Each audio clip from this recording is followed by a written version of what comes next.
Câmara de Vereadores de Balneário Camboriú. TV e Rádio Câmara. Escola do Legislativo. Pessoal, nós vamos iniciar, então, nossa palestra na tarde de hoje, em nome do presidente da Câmara de Vereadores, vereador Marcos Curtis, em nome do presidente da Escola do Legislativo, vereador Gelson Rodrigues. A primeira fala de hoje, a primeira palestra de hoje é o meu novo ciclo, que agora eu estou lendo aqui na camiseta para facilitar, né? O meu novo ciclo. Então, nós vamos falar um pouco desse tema e, no final, a gente vai fazer uns retoques ainda sobre ele. É um tema que provocou bastante debate em 2021 na cidade, que a Prefeitura Municipal implantou esse projeto através da Secretaria de Bem-Estar Social, que é a secretaria adequada para se fazer isso, e que agora nós precisamos entender um pouco melhor o funcionamento desse projeto, porque vai atingir a cada um e a cada uma de vocês, em especial do ensino fundamental, né, nas suas escolas, nas suas unidades escolares. Então, eu vou chamar para falar a Caroline Bacin Testa, e na sequência também a Milena também vai falar um pouco, mas quem vai conduzir essa parte é a Caroline.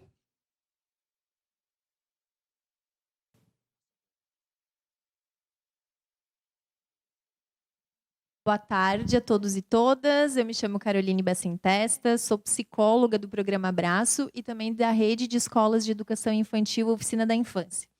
Hoje, como o João bem citou, a gente vai apresentar para vocês o meu novo ciclo, que é um projeto de referência, né, e que está sendo lançado, foi lançado esse ano e já é um sucesso. E vocês, mais do que ninguém, precisam estar a par dele, porque é a partir de vocês que a gente vai conseguir atingir o público que precisa ser atingido através desse projeto. Então, a gente vai assistir um breve videozinho como uma introdução e depois eu vou conversar um pouquinho com vocês a respeito dele. Oi, gente, eu sou a Mi e hoje eu vim apresentar para você o novo projeto da Secretaria de Desenvolvimento e Inclusão Social de Balneário Camboriú, o meu novo ciclo. Esse projeto tem por objetivo principal informar e instruir sobre assuntos relacionados à menstruação, além de fornecer acesso a absorventes que serão distribuídos nesses kitzinhos aqui, nos CRAs de todo o município. Por isso, não fique de fora. Envie suas dúvidas, seus questionamentos no direct desse Instagram ou através do WhatsApp que vai estar aqui na descrição desse vídeo. Esse é um projeto da nossa secretaria para o bem-estar da sua família. Depois eu vou chamar a Mi para conversar com vocês, uma vez que ela é o rosto do nosso projeto, né? Ela que faz tudo isso acontecer. Então, inicialmente, eu gostaria de agradecer o convite de estar aqui essa tarde conversando com vocês a respeito de um assunto tão importante, né, tão relevante quanto a nossa saúde mental. Estarmos utilizando espaços públicos para falar a respeito disso, especialmente num mês de conscientização como é o Janeiro Branco, é extremamente relevante, porque é onde nos possibilita a discussão, né, de novas ações, novas estratégias e novas políticas públicas para que a gente diminua o máximo possível dos estigmas e preconceitos que ainda existem em torno desse tema e que a gente pense coletivamente em ações de promoção de bem-estar e saúde. E é justamente sobre isso que eu vim falar, né? Sobre uma política pública que promove o bem-estar de todas nós mulheres. Mas aí vocês devem estar se perguntando o que uma coisa tem a ver com a outra, né? O que saúde mental tem a ver com o período menstrual? Absolutamente tudo. Alguém aqui já ouviu falar sobre pobreza menstrual? E os impactos que isso causa na saúde mental da maioria das mulheres? A pobreza menstrual é um assunto que vem sendo amplamente discutido, pesquisado, uma vez que ele passa do ponto de ser apenas um problema social ou de saúde. Ele é um fenômeno extremamente complexo, multidimensional, transdisciplinar e que tem a base em diferentes contextos, desde a falta de estrutura, como saneamento básico, a dificuldade de acesso a material de higiene, né? Não ter poder aquisitivo para comprar absorvente, coletores, uma série de mitos, de vergonhas e de medos de falar a respeito do que se sente, do que se pensa. E, além disso tudo, o que envolve mesmo a saúde mental de nós mulheres. A gente tem nesses estudos que são apontados que quando a mulher ou quando as meninas elas não têm acesso a esse material de higiene íntima, elas acabam improvisando, né? E como que elas improvisam isso? Essa segurança delas terem durante esse período? Com pedaços de pano, pedaços de papel e até mesmo miolo de pão. Então, totalmente insalubre, o que muitas vezes pode causar o adoecimento dessas mulheres. Além disso, às vezes a mulher pode ter acesso ao absorvente, mas ela não tem acesso à informação adequada, à informação correta. Isso é até assustador, né? Se tratando dos dias de hoje. Uma vez que a gente tem qualquer informação na palma da mão com um simples toque. Mas a informação correta, segura, ela é difícil ainda de ser passada. Porque quando a gente fala sobre educação menstrual, sobre sexualidade na sua totalidade, muitas vezes a gente tem que lidar com os nossos próprios tabus, com os nossos próprios preconceitos, as nossas dificuldades de estar falando abertamente sobre isso. E foi pensando, né, nessas questões e em tudo que gira, em todas as discussões que giram em torno da pobreza menstrual e da falta de acesso que milhares, na verdade, de brasileiras têm, é que foi lançado, pensado e estruturado o projeto Meu Novo Ciclo. Ele é um projeto, então, da gestão Fabrício Oliveira, em parceria com a nossa secretária de Desenvolvimento e Inclusão Social, Cristina Barrichello. E esse projeto ele vai muito além da distribuição de kits de higiene íntima. Ele promove a psicoeducação, né? Através de informações simples, de um meio que vai de encontro ao que o jovem se identifica, que são as redes sociais, Instagram, dancinha do TikTok, enfim. Traz essas informações que são de extrema relevância para a saúde e para o bem-estar dos nossos jovens.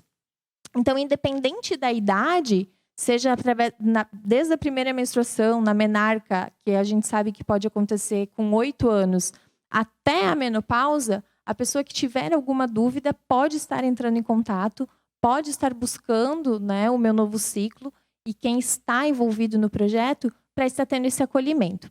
Através do acolhimento inicial, que é realizado nos CRAS, então é importante que vocês saibam que quando vocês identificarem a necessidade de alguma menina da escola em que vocês trabalham, que precisa, né, ser encaminhada, que ela seja encaminhada para o CRAS de referência, né, do seu bairro.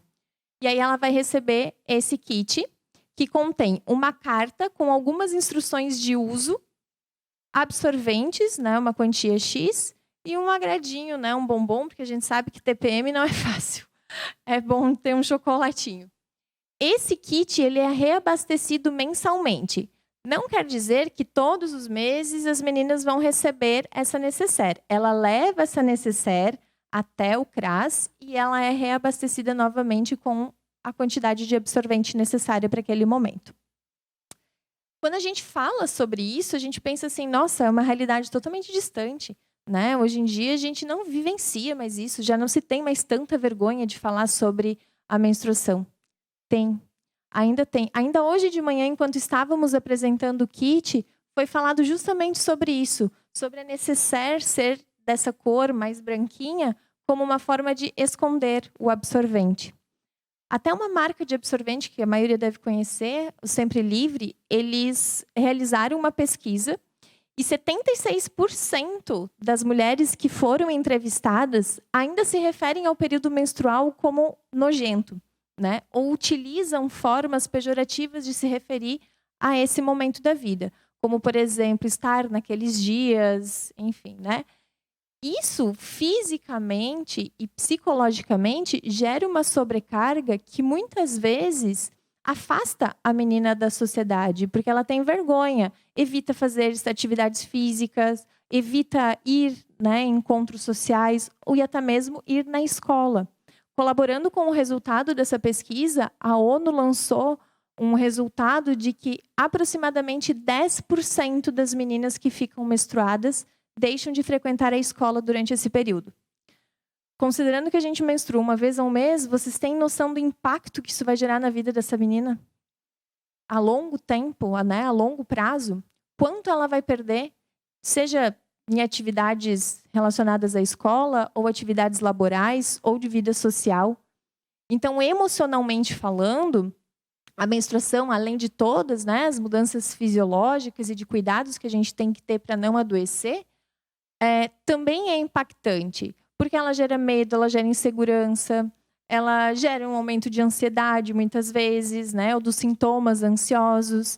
Muitas vezes as meninas não sabem lidar corretamente com a mudança que o corpo está sofrendo, não tem a informação correta e não consegue conversar com ninguém a respeito disso, com a oscilação de humor. E isso, consequentemente, vai afastando.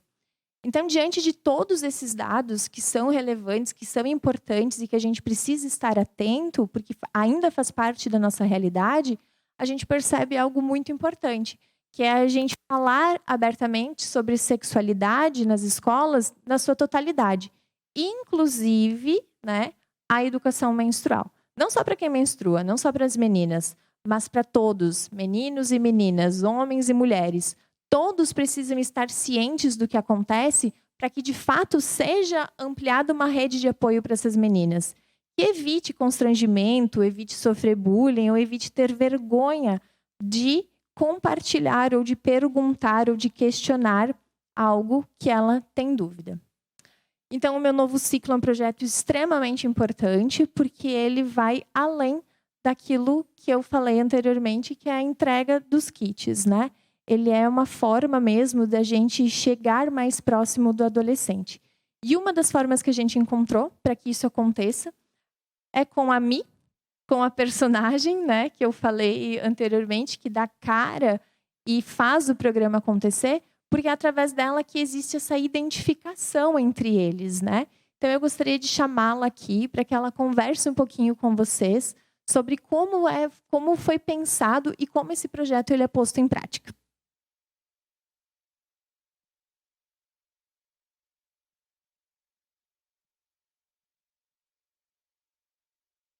Boa tarde, primeiramente.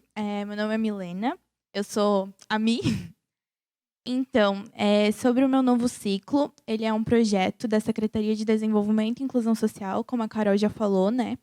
Ele foi fundado também junto com o Conselho Municipal dos Direitos da Criança e do Adolescente, e ele é desenvolvido através do programa Bem-Estar da Família, que é um programa ali da nossa secretaria, que ele é multidisciplinar, multi-intersetorial, né? Ele tem encontro com várias secretarias da nossa cidade, então tudo que essa pessoa que tiver a necessidade menstrual ali da informação vai estar sendo atendida. Bom, o meu novo ciclo, ele está aqui porque a gente precisa falar sobre pobreza menstrual. A gente sabe que quase 90% das meninas vão passar de 3 a 7 anos menstruando durante o período escolar. As meninas, às vezes, começam a menstruar com 8, 9 anos, 14 anos. Foi o meu caso. Eu menstruei com 8 anos, foi realmente muito cedo. E, graças a Deus, eu tive a ajuda da minha mãe, o apoio dos meus familiares. Mas a gente sabe que tem muitas meninas que não têm esse apoio, não têm essa informação que chega até elas. Então, esse é o nosso objetivo, levar informação aonde a informação não chega. A pobreza menstrual, como a Carol bem falou, é muito multidimensional e transdisciplinar.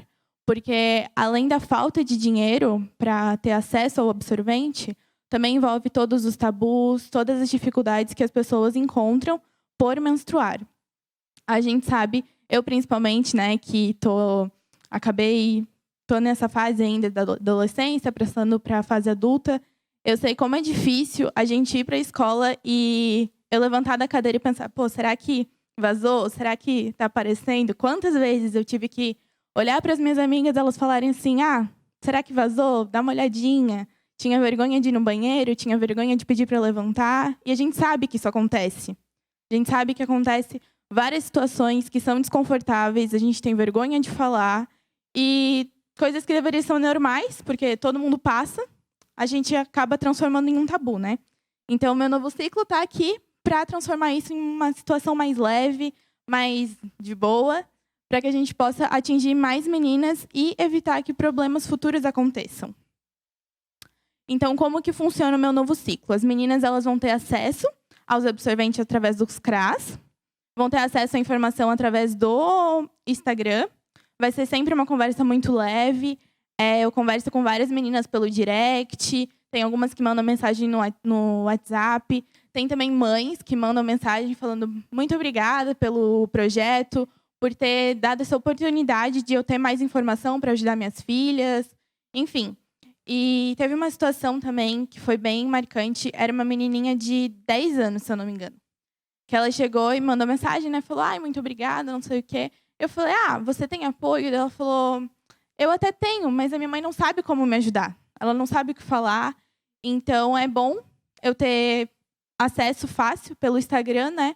Porque ali ela sabe que é uma fonte confiável. Ela sabe que vai ser uma pessoa praticamente da mesma idade, que vai entender o jeito que ela vai falar.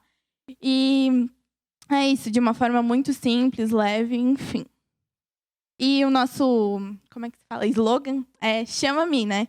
Então, manda mensagem no direct, no Instagram, enfim. A gente tem ali o Instagram, que é o meu novo ciclo. Eu faço sempre os posts pensando de uma forma mais simples de explicar o que biologicamente é difícil, né? Por exemplo, eu não vou chegar falando, não sei o quê, ovulação, nanana. A pessoa não vai entender. Eu sei como era quando eu estava na escola, eu não entendia nada. Então, é sempre pesquisado de uma forma científica, claro, e transformado numa forma mais fácil, que a pessoa vai entender, qualquer um que lê vai entender. Tem ajuda dos psicólogos, caso precise. Tem ajuda da enfermeira, que é especialista em obstetrícia. Então, é muito completinho o conteúdo e sempre de uma forma super fácil. Ali também tem os contatos, o Instagram, o WhatsApp. E uma coisa que eu esqueci de falar de manhã, que é muito importante, que o meu novo ciclo ele foi pensado depois do Censo da Juventude. Não sei se vocês lembram que teve o Fala Jovem ano passado, a gente foi nas escolas, fez a pesquisa, e foi através daquela pesquisa que a gente notou que muitas meninas ainda têm dúvidas sobre a menstruação, que é uma coisa que a gente para e pensa, acontece, todo mundo sabe, mas não, as pessoas não sabem, até mesmo eu. Enfim, tem muita dificuldade ainda em acessar essa informação, então a gente vai atrás para trazer cada vez de uma forma mais leve, mais dinâmica, e para que essas meninas possam ter a informação correta, né? Porque eu faço nutrição, eu não sou psicóloga, que perguntaram de manhã. No meu curso, a gente costuma dizer que é mais fácil a gente tratar a saúde do que tratar a doença. Então, é mais fácil a gente primeiro dar a informação correta do que tratar com os problemas depois, né? E esse é o nosso objetivo. E é isso.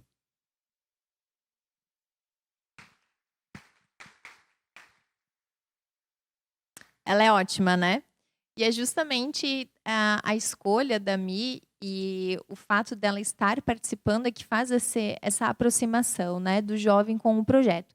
Mas o projeto ele vai muito além disso. A gente tem toda uma estrutura, toda uma equipe de profissionais por trás. Então, a Mi ela faz esse primeiro contato, vamos dizer, esse acolhimento do jovem, e quando ela percebe a necessidade de uma intervenção mais séria, ela faz o encaminhamento. Ou para uma psicóloga do programa Abraço. Para quem não conhece ainda, o Abraço também é um programa, né, uma política pública da atual gestão, Fabrício e Cristina, de acolhimento e apoio emocional durante 24 horas, seja através do WhatsApp, ligação, e no momento, na praia, na central operacional, a gente está com acolhimento de psicólogos 24 horas presencial, certo? Então, quem precisar ou souber de alguém que precisa, pode nos procurar lá também. E além da equipe de psicólogos, a gente conta com a Priscila, que é a nossa enfermeira. Então, quando necessário fazer encaminhamentos para a área da saúde, enfim, a gente também consegue estar realizando. Então, de fato, o meu novo ciclo ele foi pensado da forma mais completa possível, para que a gente consiga informar. A gente nunca deve esquecer a importância da informação correta. Jovens bem informados são jovens protegidos. Independente da forma como isso é feita, é sempre melhor que ela seja de uma fonte confiável, né? Independente de ser pelo Instagram, como questionaram ontem, mas como a gente falou, tem toda uma equipe por trás, como foi falado hoje de manhã, desculpa, mas tem toda uma equipe por trás, certo? Então, todas as informações que são repassadas são seguras.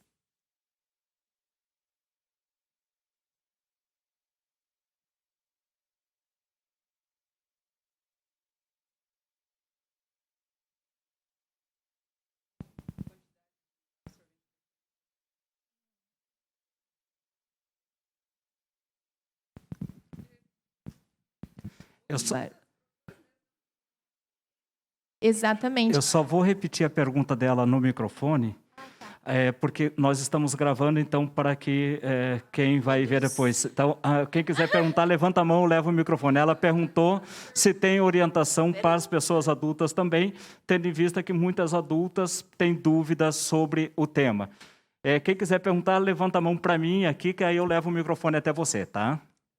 Então, gente, é como eu falei anteriormente, né? Quando a gente fala sobre a sexualidade humana na sua totalidade, antes de tudo a gente tem que, trabalhar conosco, né? Com aquelas questões que às vezes batem de frente e nos ferem e que a gente não precisa saber tudo, dar conta de tudo, informar tudo. Isso, né, é uma ilusão.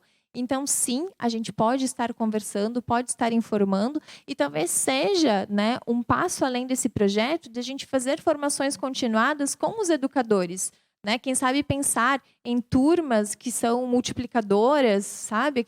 Alguns alunos que depois repassam as atividades para os demais. A gente pode pensar em diversas estratégias. Quanto maior o número de pessoas que a gente atingir, né, levando a importância do meu novo ciclo e a importância dessas informações, é super válido. Porque além de saber a posição do absorvente, o ciclo menstrual, é também um programa em que ele estimula a questão do autoconhecimento, né? Conhecimento corporal, conhecimento do seu ciclo menstrual, que a gente sabe que é super importante. Então, a gente pode pensar, sim, numa possibilidade de fazer essa formação com os gestores, né? Ou com os professores. Uma pergunta, gostaria de saber, assim, tipo, tem a possibilidade de ter nas escolas municipais, principalmente, né, que a gente está falando em relação ao município, ter uma pessoa do programa Braço para estar realizando tanto essa participação com as meninas, mas também falando em relação a gente está no Janeiro Branco, né, em relação ao suicídio, porque hoje a gente vê um índice de suicídio e depressão muito grande na faixa etária. Isso de 10 anos para cá aumentou a faixa etária de 8 anos até a 24 anos. É a maior faixa etária de suicídio. Então, se tivesse alguém assim, tipo, do programa Braço, presente em cada escola, que, não só a psicóloga da escola, mas do programa Braço, que eu acho que está... Não que não esteja preparado, né? Porque toda escola tem o psicólogo, mas do programa Braço para estar ajudando essa psicóloga a fazer esse trabalho. Até divulgar, né, o número para que eles entrem em contato.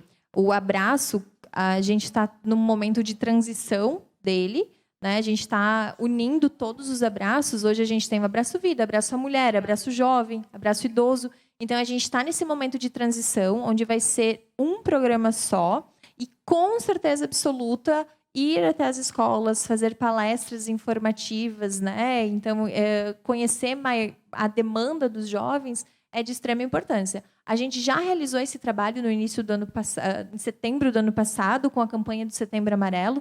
Essas campanhas de conscientização, elas são muito importantes justamente porque elas ampliam o diálogo a respeito disso, né? Da saúde mental como um todo. Então, a gente pode estar conversando, sim, com a secretária, já foi, né? Com a secretária de Educação, fazendo uma parceria entre as duas secretarias para que a gente consiga atender essa demanda, com certeza.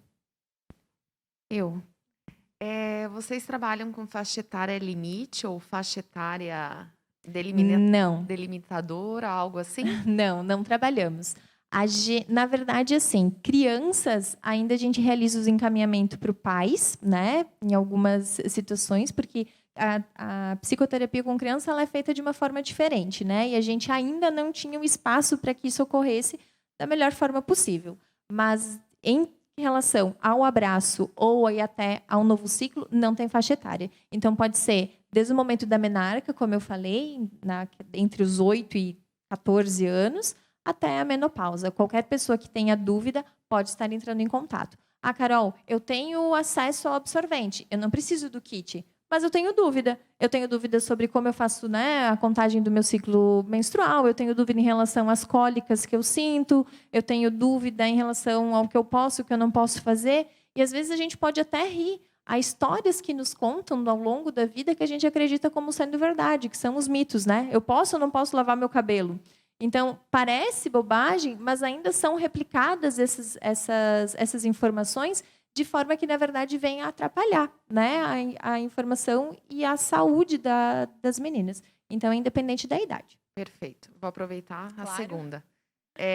Nós somos da Praias Agrestes. Estaleiro, Estaleirinho, Taquaras. Do lado de cá, Sim. não sei se tu conhece. E nós não temos CRAS de referência, no caso, em nossos bairros. Então, já é um fator negativo que seja pego esses kits no CRAS de referência. O nosso CRAS de referência é o São Judas ou a Barra, né? Então, eu gostaria que, já colocando, e já me colocando à disposição também para uma solução, né? De que repensasse e colocassem dentro das escolas esse acesso ao material. Logicamente que nós não faríamos a entrega somente, nós estaríamos sendo instruídas, né, mulheres, né, no caso a orientadora ou alguém da escola, para que houvesse esse acesso às nossas crianças também. O que a gente pode fazer é estar, né, em contato com os CRAS. Eu sei que é difícil porque é longe, né, o São Judas e a Barra das Praias Agrestes. Mas é importante que, para o recebimento do kit, neste primeiro momento, a gente realize um cadastro, que é chamado cadastro único. Então, o que a gente pode estar tentando fazer é, conversando com os responsáveis do CRAS, com o assistente social, fazer uma visita até a escola e ver como a gente consegue articular isso da melhor forma possível, né? Nem que faça uma listagem das crianças ou das adolescentes que você percebe que tem a necessidade, né? E esse olhar, ele vem muito de vocês, porque o meu primeiro ciclo ele ainda está iniciando, ele está, né, sendo divulgado, as adolescentes estão conhecendo ele. Esse primeiro olhar vai muito do educador, né? De ter essa percepção de chamar, conversar, apresentar. Você não precisa esperar que ela vá se abrir com você, mas apresente. Mostre um Instagram, fale sobre isso na escola, né? Divulgue o trabalho que está sendo realizado pelo município, porque é assim que a gente consegue chegar dentro das casas. A gente pode pensar nessa articulação. Mais alguém? Eu gostaria de agradecer, então, a presença de todos, né, e a escuta que vocês tiveram na apresentação do nosso projeto. Qualquer pessoa que tiver mais dúvidas pode estar entrando em contato diretamente com a secretaria. A gente pode estar marcando visitas na escola, reuniões, até para apresentar o nosso novo espaço. Nós estamos de mudança para a Rua 3100. Está muito legal, vale a pena conhecer. E através do número de telefone que tem ali no telão, o 999821877. Obrigada a todos e uma excelente tarde. Pessoal, esse é um tema que foi motivo de bastante debate aqui na Câmara de Vereadores. Bastante importante que todos tenham um pouco de conhecimento.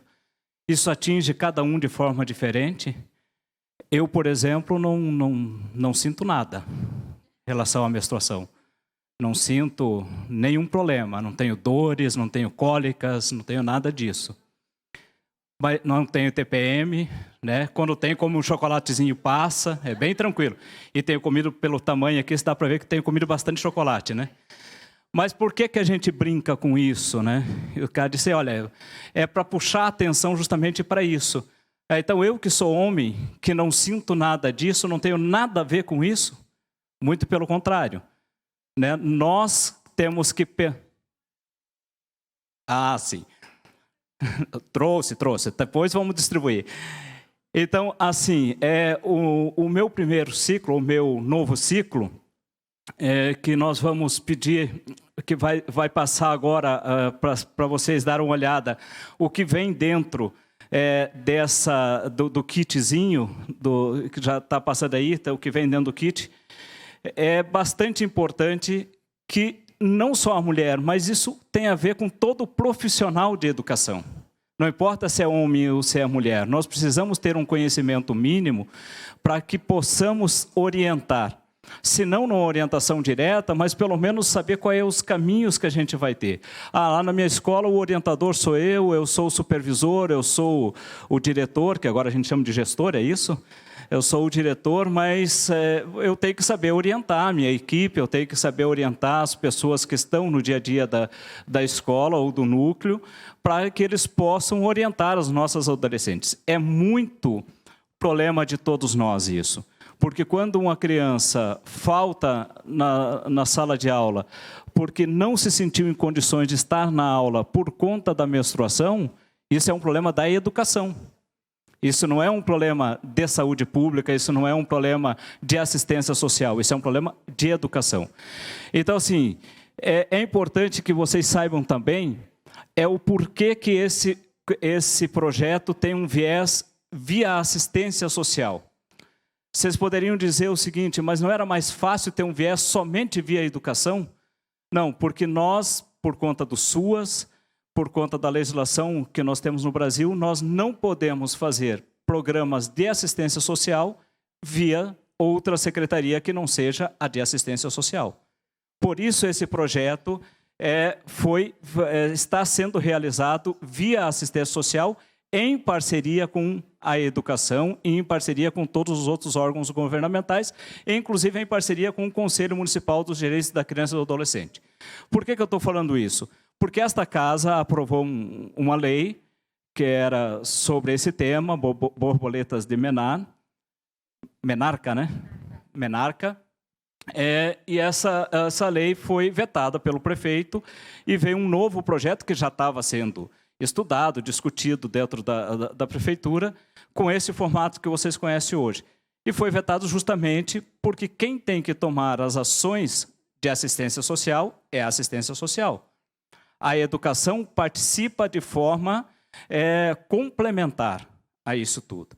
A colega aqui falou, né, nós não temos psicólogos nas escolas, então, né, para que a gente não tenha essa dúvida. E se tivesse o psicólogo na escola, ele não faria um trabalho de psicologia dentro da escola, ele tem um trabalho diferente, o psicólogo educacional tem um trabalho diferente. Para isso, nós temos, e a secretária falou no início, a Associação Pais, que vai logo na sequência aqui falar sobre o tema do Janeiro Branco, que é a saúde mental, que vai dar algumas ferramentas para vocês entenderem o que vocês têm de sentimento e o que as crianças têm para poder fazer um encaminhamento para as demandas corretas. Então, nós temos os abraços, os programas abraços, seja o abraço ao servidor, seja o abraço... nós temos agora um novo que está sendo instalado, que é o abraço nas escolas, que vai justamente suprir mais ou menos isso que a colega falou ali, que aí é em parceria com os programas Abraço, ainda está sendo debatido, em parceria com a Associação Pais. Por quê? Porque a Associação Pais, para quem não conhece ainda, é importante que vocês venham conhecer no dia de hoje, é quem faz no município esse trabalho, né, em parceria com o município, em parceria com os abraços, em parceria com o PAI, que é o posto de atenção infantil, é quem faz justamente esse trabalho de atendimento, né, de atendimento ambulatorial nos casos que necessitam de atendimento ambulatorial. Nós, obviamente, que cada vez você tem um atendimento maior. Para vocês terem uma ideia, quando a Associação Pais começou a fazer esse tipo de trabalho, em 2010, a Associação Pais trabalhava com 3 psicólogas e com 2 assistentes sociais. Essa era a equipe da Associação Pais. Hoje, em Balneário Camboriú, a Associação Pais tem 9 psicólogas, fazendo só o atendimento ambulatorial, 20 horas semanais cada uma, e diminuiu para 1 assistente social. Então, para vocês verem como foi invertendo, como os trabalhos foram aumentando. Além disso, tem o Papo Reto, que é feito nas escolas estaduais, que é justamente esse trabalho de palestras, de busca ativa dos casos. De manhã, a gente já deu esse exemplo aqui, por exemplo, o Papo Reto, a primeira escola que ele foi a Escola da Barra, e nessa escola nós tínhamos uma grande incidência de automutilação, quando o Papo Reto entrou lá, de automutilação, que é um problema que passa, muitas vezes, desapercebidos para o educador, passa para o pai, para a mãe, de forma desapercebida, porque o adolescente que faz a automutilação, ele procura fazer em locais não visíveis do corpo. Então, você também tem que saber como identificar isso. Como é que tu vai identificar um adolescente que não está visivelmente se automutilando, que se automutila na coxa, se automutila no braço em locais não visíveis, né? E o porquê que ele está fazendo isso, né? Então, ter esses entendimentos todos, e faz isso porque a dor que ele vai sentir na pele é mais agradável do que a dor mental que ele está sofrendo. Né? Para falar assim de uma forma, eu não sou psicólogo, né? Mas para falar de uma forma bem grosseirona mesmo do assunto, né? Então, a tarde de hoje é para nós termos atenção a esse tipo de situação. Aí a pessoa, de repente, vocês que estão aqui, que são da educação infantil, vai dizer, mas isso não cabe muito para nós. Vocês vão ver com as palestras a seguir que cabe sim, porque você tem criança também que está em sofrimento mental. Você tem a família que está em sofrimento mental e nós precisamos entender isso para dar o encaminhamento certo e para que esse encaminhamento se transforme em atendimento e para que esse atendimento se transforme em solução e essa solução facilite, inclusive, a vida de quem está lá na sala de aula, na ponta do problema. Então, esse ciclo todo que nós estamos trabalhando hoje aqui nas palestras é justamente para dar algumas ferramentas para que vocês consigam identificar isso.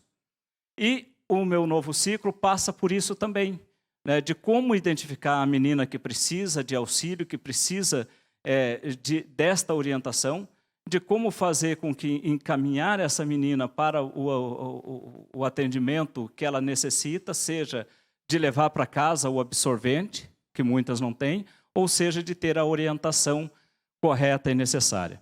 Então, eu espero que com isso, aqueles que acompanharam um pouco a discussão do ano passado tenham entendido de que não importa de onde surgiu esse debate, o que importa é a solução que está sendo dada. E é óbvio que essa solução ela tem que ser aprimorada ao longo do ano de 2022, por isso esse bate-papo com vocês. E por que ela tem que ser aprimorada ao longo deste ano? Porque ele surgiu em outubro, novembro, né? Foi quando a gente... foi lançado oficialmente daí em dezembro, né? Ao debate anterior, em outubro foi determinado a verba para fazer as compras necessárias, em novembro foi feitas as compras e em dezembro foi oficialmente lançado o programa. Ou seja, nós temos 2 meses de programa, logo em seguida vem as férias escolares e tal. Então, nesses 2 meses de programa, agora que a gente está conseguindo entender ele, e todo o feedback que vocês derem, através dos telefones que estão ali, vai servir para que amplie esse projeto. Porque o que me deixa muito feliz é ver a abertura das profissionais que aqui falaram para aceitar sugestões de melhoria do projeto e fazer essa avaliação em conjunto. Nós sabemos que algumas coisas vão ter que provavelmente avançar, outras não vão ser necessário avançar, em especial na distribuição deste material.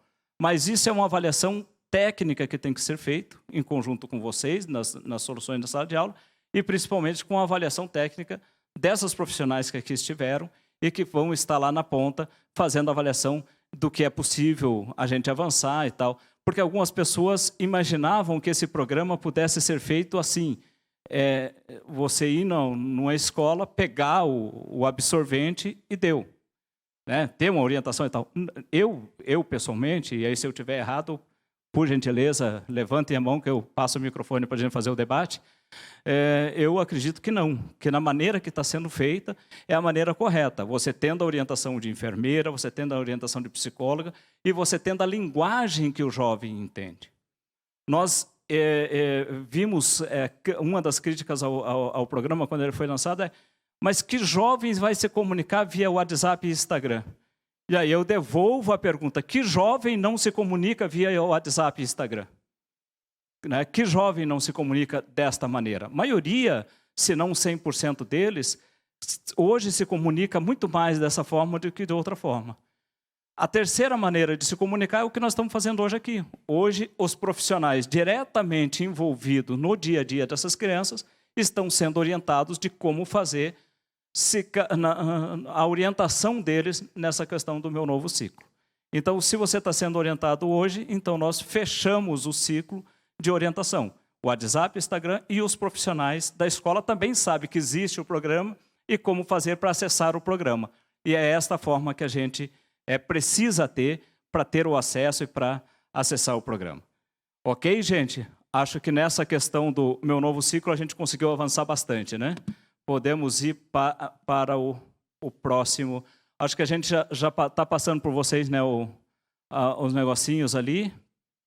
Se todo mundo já viu, aí a gente vai devolvendo aqui para frente.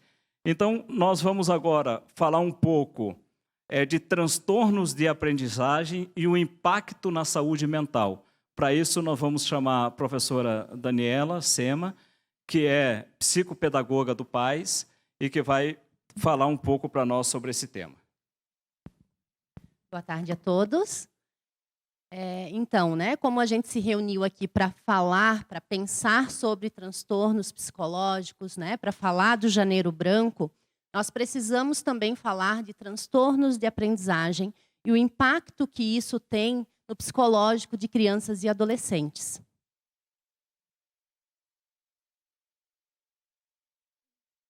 Muito bem. Então, assim, começo conceituando, né, a aprendizagem, que é o ato de aprender. E para a gente aprender algo, a gente precisa fazer um esforço. Né? Todos nós fazemos um esforço mental para aprender algo novo. Nosso cérebro faz a sinapse e a gente se apropria de um novo conhecimento. Para algumas pessoas, isso é muito fácil. Para algumas crianças, o pequeno esforço que ela faz, ela já consegue. Para outras crianças, já é bem mais difícil. Mas o meu objetivo aqui é diferenciar o que é dificuldade de aprendizagem e o que é transtorno de aprendizagem. Por quê? Porque a dificuldade de aprendizagem é algo que a criança encontra uma dificuldade, né? Porém, com um esforço maior, um olhar melhor do professor, um auxílio, um reforço, ela vai conseguir transpor essa dificuldade. Agora, quando nós falamos em transtorno de aprendizagem, nós estamos falando de algo orgânico, né, de algo cerebral.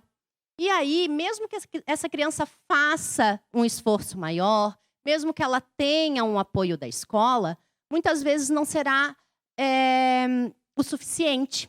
Essa criança precisa de outros profissionais, essa criança precisa de uma avaliação específica. Em alguns casos, ela precisa ser medicada. Então, o que são as causas da dificuldade de aprendizagem? Tem o fator individual, e daí quando eu falo em fator individual, eu estou falando existem crianças que são mais dedicadas, existem crianças que têm mais estímulo em casa, que são mais bem acompanhadas. Então, se a criança não tem isso, ela pode vir a ter uma dificuldade de aprendizagem. Geralmente, numa disciplina específica, né, em algumas situações. O fator ele também pode ser ambiental. Então, se eu tenho uma família que não dá todo o suporte necessário para que a criança estude, para que se dedique aos estudos, se não tem o estímulo, ou até mesmo a questão familiar, né?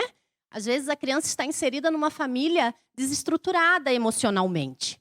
O pai e mãe que brigam, separaram, alienação parental, dificuldade financeira. Então, essa criança está em sala de aula e a cabeça dela não está ali. Ela não está aprendendo, por mais que tenha estímulos a tarde inteira, a manhã inteira ao redor dela. Pode ser social, né? Dependendo da situação social da família. A gente sabe que existem muitas famílias que passam dificuldade, mesmo na nossa cidade, né? Uma cidade considerada tão rica, tão linda, com tanto glamour, mas a gente sabe que tem o lado B também, né? Que tem muitas crianças que enfrentam dificuldade financeira. Pode ser uma questão cultural, escolar. A criança pode não estar entendendo a metodologia do professor. Eu fui professora há muito tempo, hoje atuo só como psicopedagoga, mas já estive em sala de aula e eu sempre tive isso muito claro para mim, de que quando eu aplico uma avaliação, eu estou avaliando o aluno, estou me avaliando enquanto profissional. Por quê? Às vezes eu acho que eu estou explicando super bem um conteúdo e não chega à criança. O adolescente não entende. Eu preciso mudar minha metodologia. Então, essa dificuldade de aprendizagem pode estar na escola também. Agora, quando falamos em fator biológico, né, estamos aí sim falando de um transtorno de aprendizagem.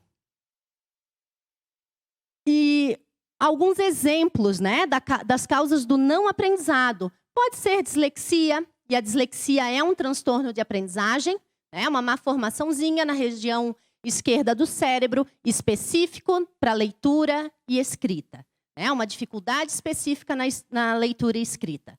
Ah, mas o João joga videogame, que é uma maravilha, ele é super esperto, ele pega o celular, ele sabe muito melhor do que eu e ele só tem 8 anos. Mas ele não consegue ler. Por quê? Porque é específico na leitura e escrita. TDAH, transtorno de déficit de atenção e hiperatividade, não é exatamente um transtorno de aprendizagem, mas impacta diretamente a aprendizagem da criança e do adolescente. Por quê? Porque a criança que tem TDAH, ela tem prejuízo na atenção, na memória, na organização, no planejamento, ou seja, nas funções executivas que a gente usa o tempo todo para aprender. E, claro, pode ser também uma base insuficiente, principalmente agora, ano de pandemia, ainda estamos vivendo a pandemia. Crianças que estão indo para o 3º aninho, que não tiveram, por mais que a escola se esforçou, os professores se esforçaram, mas que pode ter passado por ela já ter uma predisposição, ela já ter uma dificuldade, pode não ter suprido todas as necessidades daquela criança. Eu tenho recebido muito em consultório, tanto no meu particular, quanto na Associação Pais, de crianças com base insuficiente. E daí, não cabe à escola diagnosticar. Não cabe à escola saber se é uma dificuldade de aprendizagem ou um transtorno de aprendizagem. Para isso, tem os profissionais específicos. Para isso, a escola precisa de parcerias com profissionais específicos para fazer essa diferenciação, para fazer os encaminhamentos necessários e para dar o suporte para essa criança e adolescente. Problemas emocionais também estão diretamente ligados à não aprendizagem. Então, aqui eu coloquei alguns itens, que vocês podem replicar aos professores de vocês para que fiquem atentos a alguns comportamentos que podem levar a esse questionamento, Será que o fulano ele não é dedicado? Será que ele não tem interesse ao estudo? Ou será que ele realmente não consegue se concentrar? Ou será que ele realmente não consegue entender o que o professor fala? Então, quando a criança apresenta dificuldade para entender e seguir tarefas e instruções, apresenta dificuldade para lembrar o que alguém acaba de dizer, não domina as destrezas básicas de leitura, soletração, escrita, matemática, apresenta dificuldade para distinguir esquerda e direita, então a lateralidade, ela é um indício de dislexia, por exemplo. E daí eu chamo a atenção para a importância da educação física, lá nas séries iniciais, lá na educação infantil. O professor de educação física ele tem muita participação nisso, em desenvolver na criança a coordenação motora grossa, fina, e observar se a criança tem uma dificuldade. Se falta coordenação ao caminhar, fazer esportes, completar atividades simples, como apontar o lápis, amarrar o cadarço. Apresenta facilidade para perder ou extraviar materiais escolares, esquece de entrega de trabalho, é uma criança desorganizada, tem dificuldade com temporalidade. Então, criança que com 8, 9 anos não sabe o dia da semana, não sabe em que mês está, não sabe o endereço da casa, não sabe a rotina, Se ela acorda, passa a manhã em casa, vai para a escola à tarde. Então, crianças que não têm essa noção. E as crianças que manifestam irritação ou excitação com facilidade. Então, vou falar um pouquinho da dislexia. E é um transtorno que, assim, quanto mais eu estudo e quanto mais eu atendo crianças com dislexia, mais me fica claro o quanto gera de sofrimento emocional para uma criança que tem dislexia. Já falei, então, que é um distúrbio específico da leitura e escrita, e são pelo menos 10 milhões de brasileiros com dislexia no Brasil. Isso é uma informação da Associação Brasileira de Dislexia. Então, a criança que tem dislexia, ela tem uma autoestima muito baixa. Ela se rotula como burra, como o estudo não é para ela, não adianta, ela não consegue. Então, a autoimagem dela é muito prejudicada. Sintomas da dislexia: criança desorganizada, a questão da lateralidade, a dificuldade em nomear letras, números e cores, dispersão, porque se a criança ela não consegue entender o que está escrito no quadro, se a professora fala e ela não consegue compreender a instrução da professora, ela vai dispersar, porque aquilo para ela é realmente algo muito difícil. Atraso com linguagem e dificuldade em se expressar. Criança com dislexia geralmente pronuncia palavras erradas. Tem uma fala desorganizada, um pensamento, ela não consegue se explicar de forma clara. Ela não consegue falar de forma clara. Dificuldade em interpretar, dificuldade em nomear objetos, tarefas, e aliteração e rima. E daí também vou chamar a atenção novamente para a educação infantil. Por quê? Porque essa noção de aliteração, de rima, ela já inicia lá na criança de 5, 6 anos. E se você está explicando, se você está dando exemplo, se você está insistindo, e a criança não consegue compreender, né, que palavras que terminam com o mesmo som formam rimas. Por mais que você explique, por mais que você dê exemplos, ela não entende, ela não consegue entender, é um indício. E a gente sabe que para alfabetizar existe todo um processo. Então, uma criança, para aprender a ler e escrever, primeiro ela precisa aprender a rimar. Se essa criança não está rimando, ela não vai, ou vai ter muito mais dificuldade em alfabetizar. Então, não existe fase escolar mais importante. Não existe disciplina na escola mais importante. A educação, o aprendizado é uma construção, onde cada pedacinho é fundamental. Então, a dislexia, ela causa evasão escolar. Então, quando eu chamo a família, né, a dislexia ela é hereditária. Então, muitas vezes eu chamo para ter o primeiro contato com a família, e às vezes a fala da mãe é essa: mas eu também não dava para os estudos. Não, nunca aprendi a ler e escrever direito.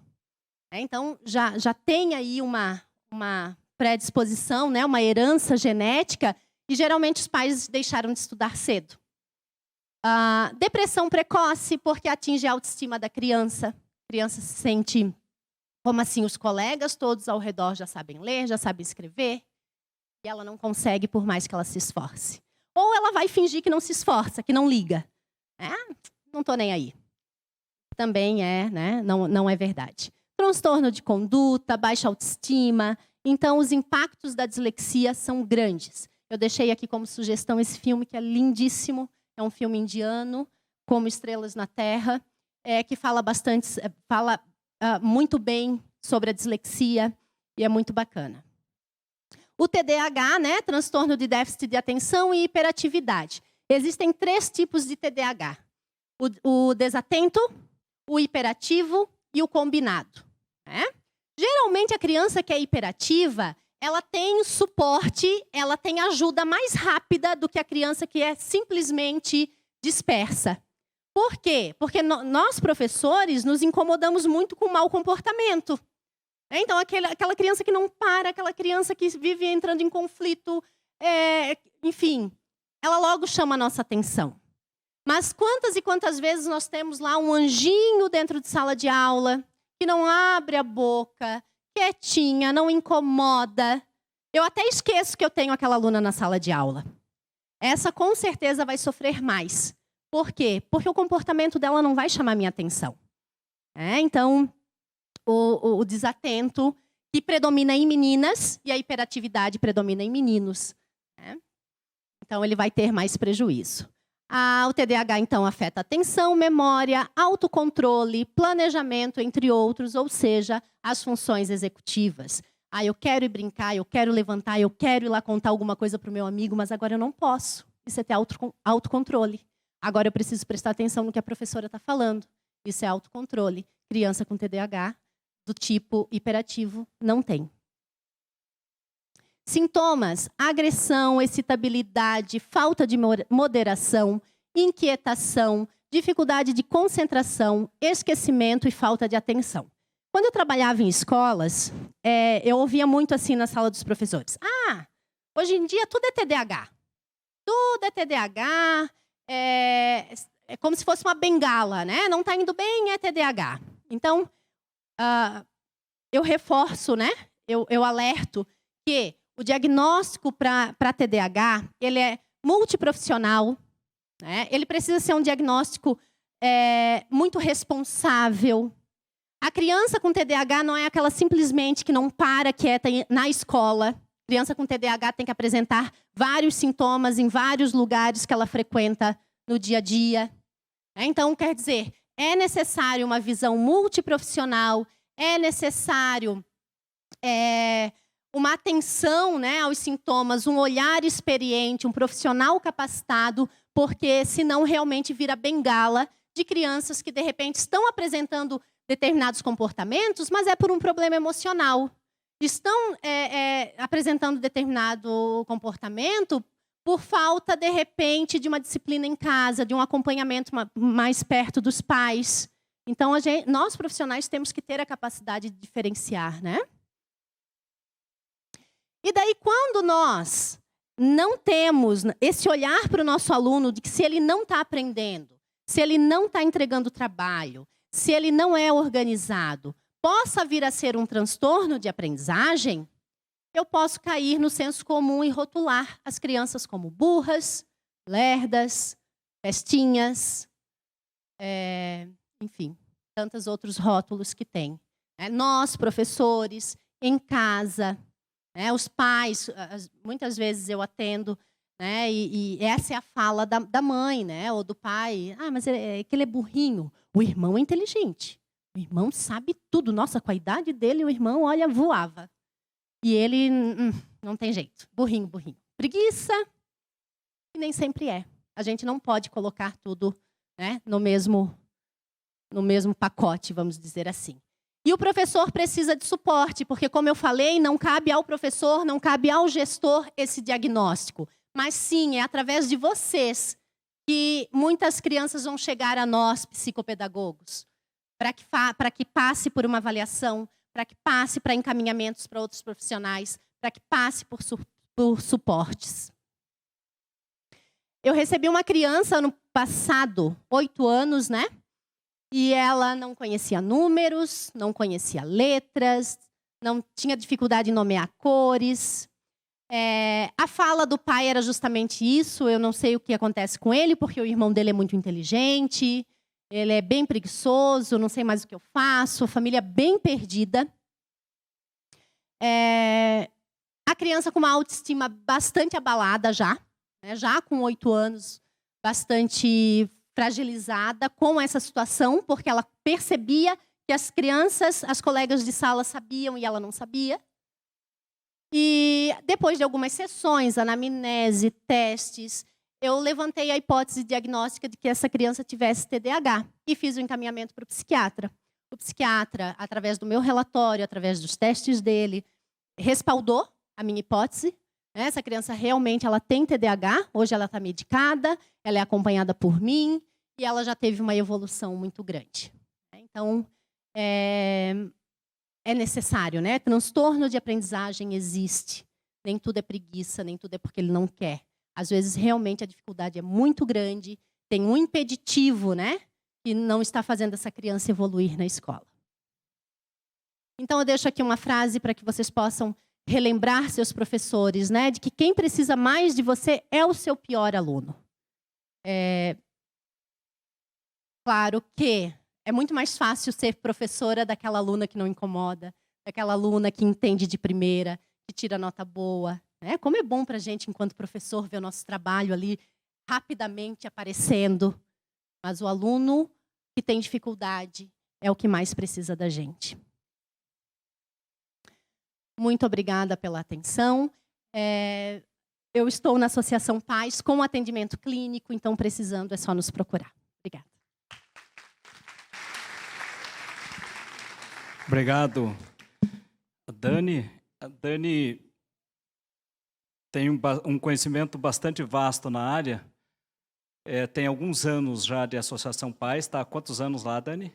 8 anos na Associação Pais, que é, sem dúvida nenhuma, a instituição maior do Brasil hoje em atendimento nesse sistema que se faz. Como eu disse para vocês, são 9 psicólogas fazendo o atendimento direto. Tem lá o programa Papo Reto, que é feito nas escolas estaduais. E no ano passado foram mais de 20 mil atendimentos realizados somente em Balneário Camboriú, e mais de 10 mil atendimentos realizados em Itapema, que é um segundo ponto de atendimento.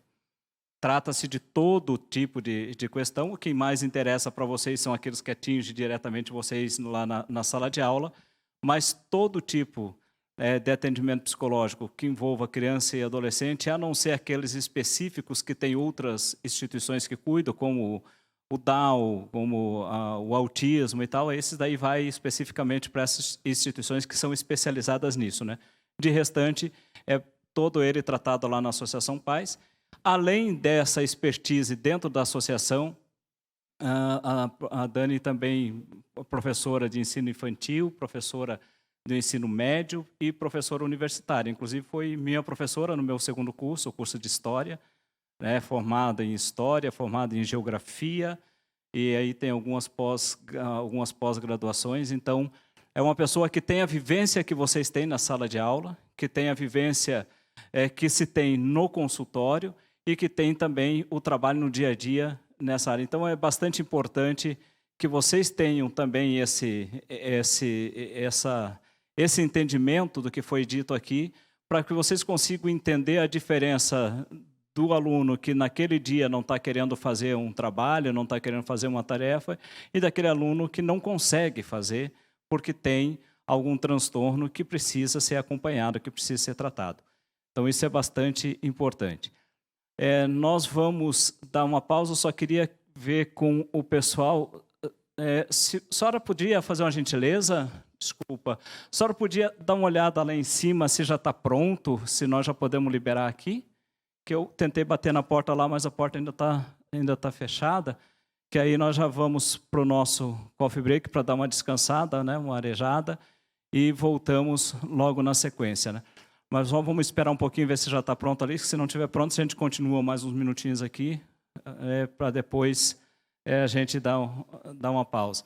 Então, assim, esse entendimento é bastante importante e que vocês conheçam também as redes de atendimento que se tem em Balneário Camboriú. Balneário Camboriú é a cidade do país que tem uma das melhores redes de atendimento, construída ao longo de anos, né, de trabalho dos governos que passaram, do governo que aí está, um trabalho incansável do Conselho Municipal de Direitos da Criança e do Adolescente, né, um trabalho bastante forte feito pela sociedade civil organizada.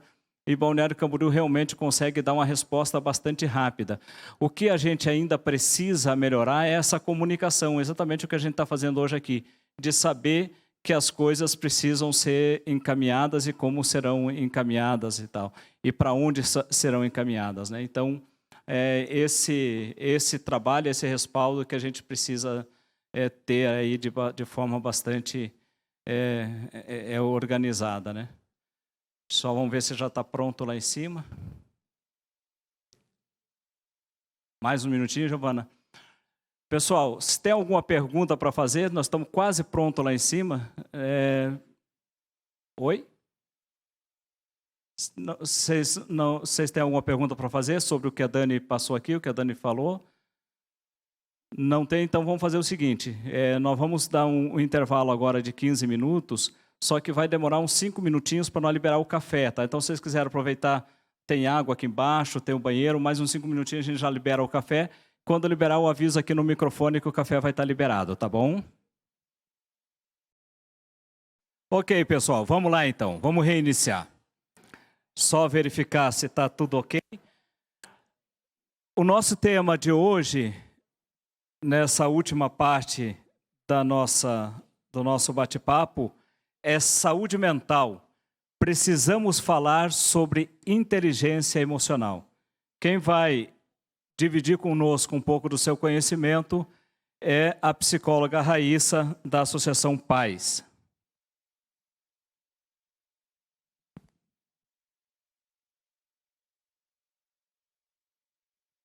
Boa tarde a todos. Meu nome é Raíssa Taglietti, eu sou psicóloga clínica. Eu tenho meu consultório aqui em Balneário Camboriú e também trabalho na Associação Pais há alguns anos já, atendendo as famílias, as crianças, os adolescentes que chegam até nós de diversas formas, inclusive através da educação.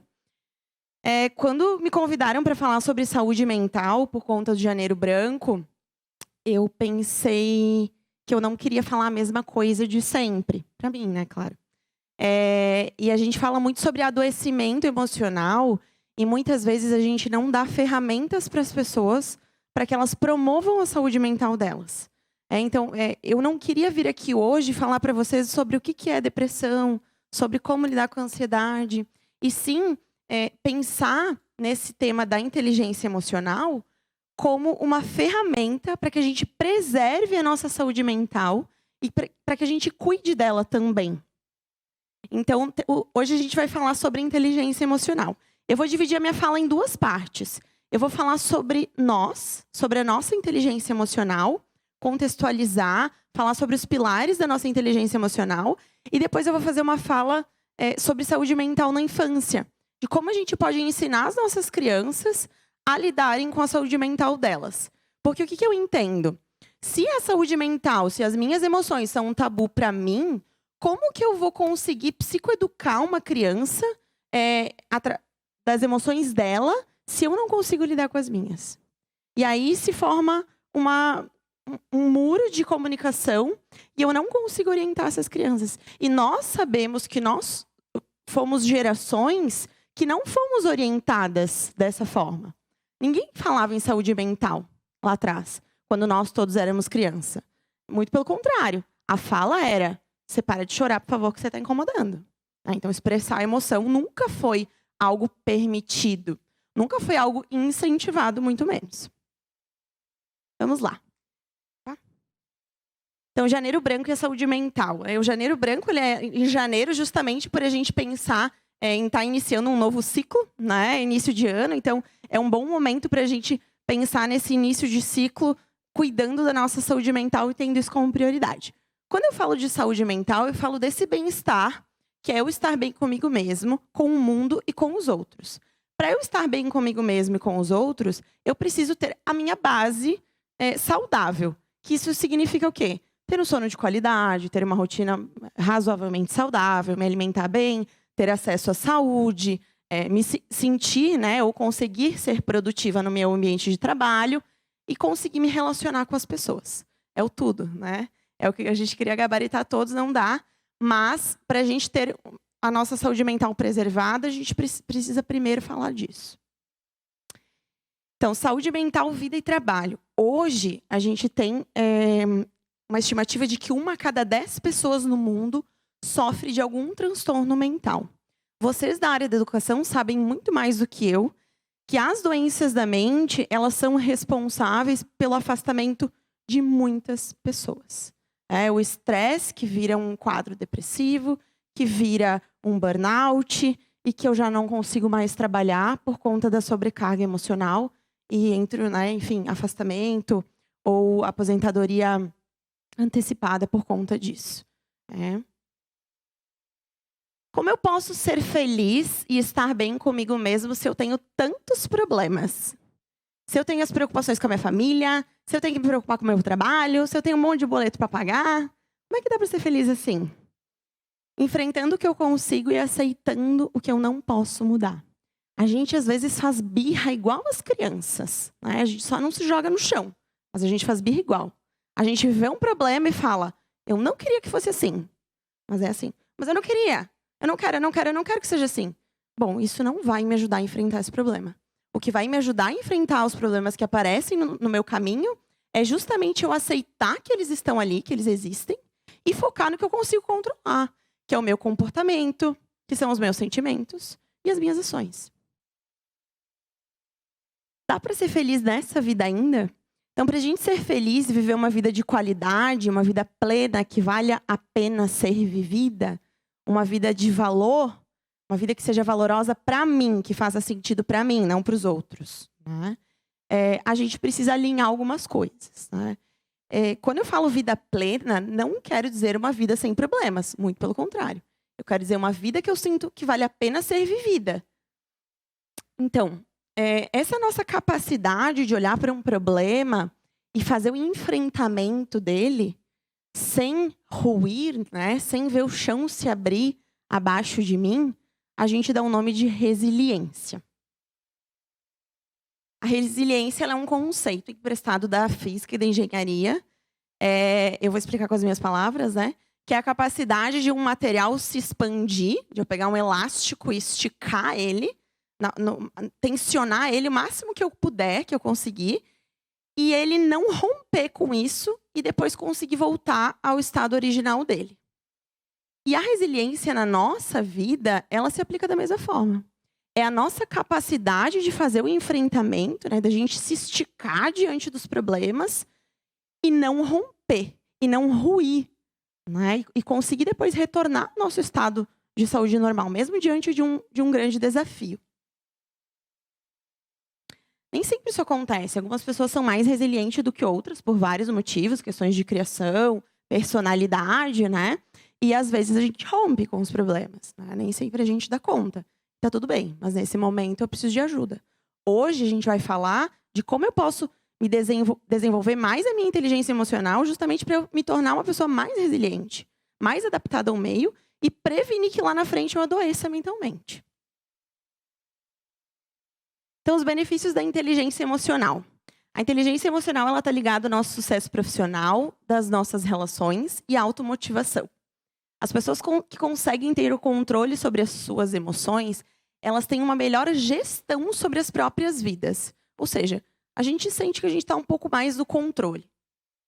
Tudo isso contribui para a gente alcançar os nossos propósitos e nos sentirmos, de certa forma, né, parcial ou totalmente realizados. Eu vou falar sobre os 5 pilares da inteligência emocional, para a gente entender eles. Que são conhecer as suas emoções, controlar as suas emoções, desenvolver a automotivação, esse aqui é muito importante, desenvolver a empatia e os nossos relacionamentos interpessoais. Tá? Quando eu falo de conhecer as minhas emoções, parece algo tão óbvio às vezes, mas a gente tem uma dificuldade muito grande de simplesmente falar assim, eu tô triste hoje. Quantas vezes vocês já falaram isso? Ou vocês já pensaram, pelo menos, e foram gentis com vocês mesmos?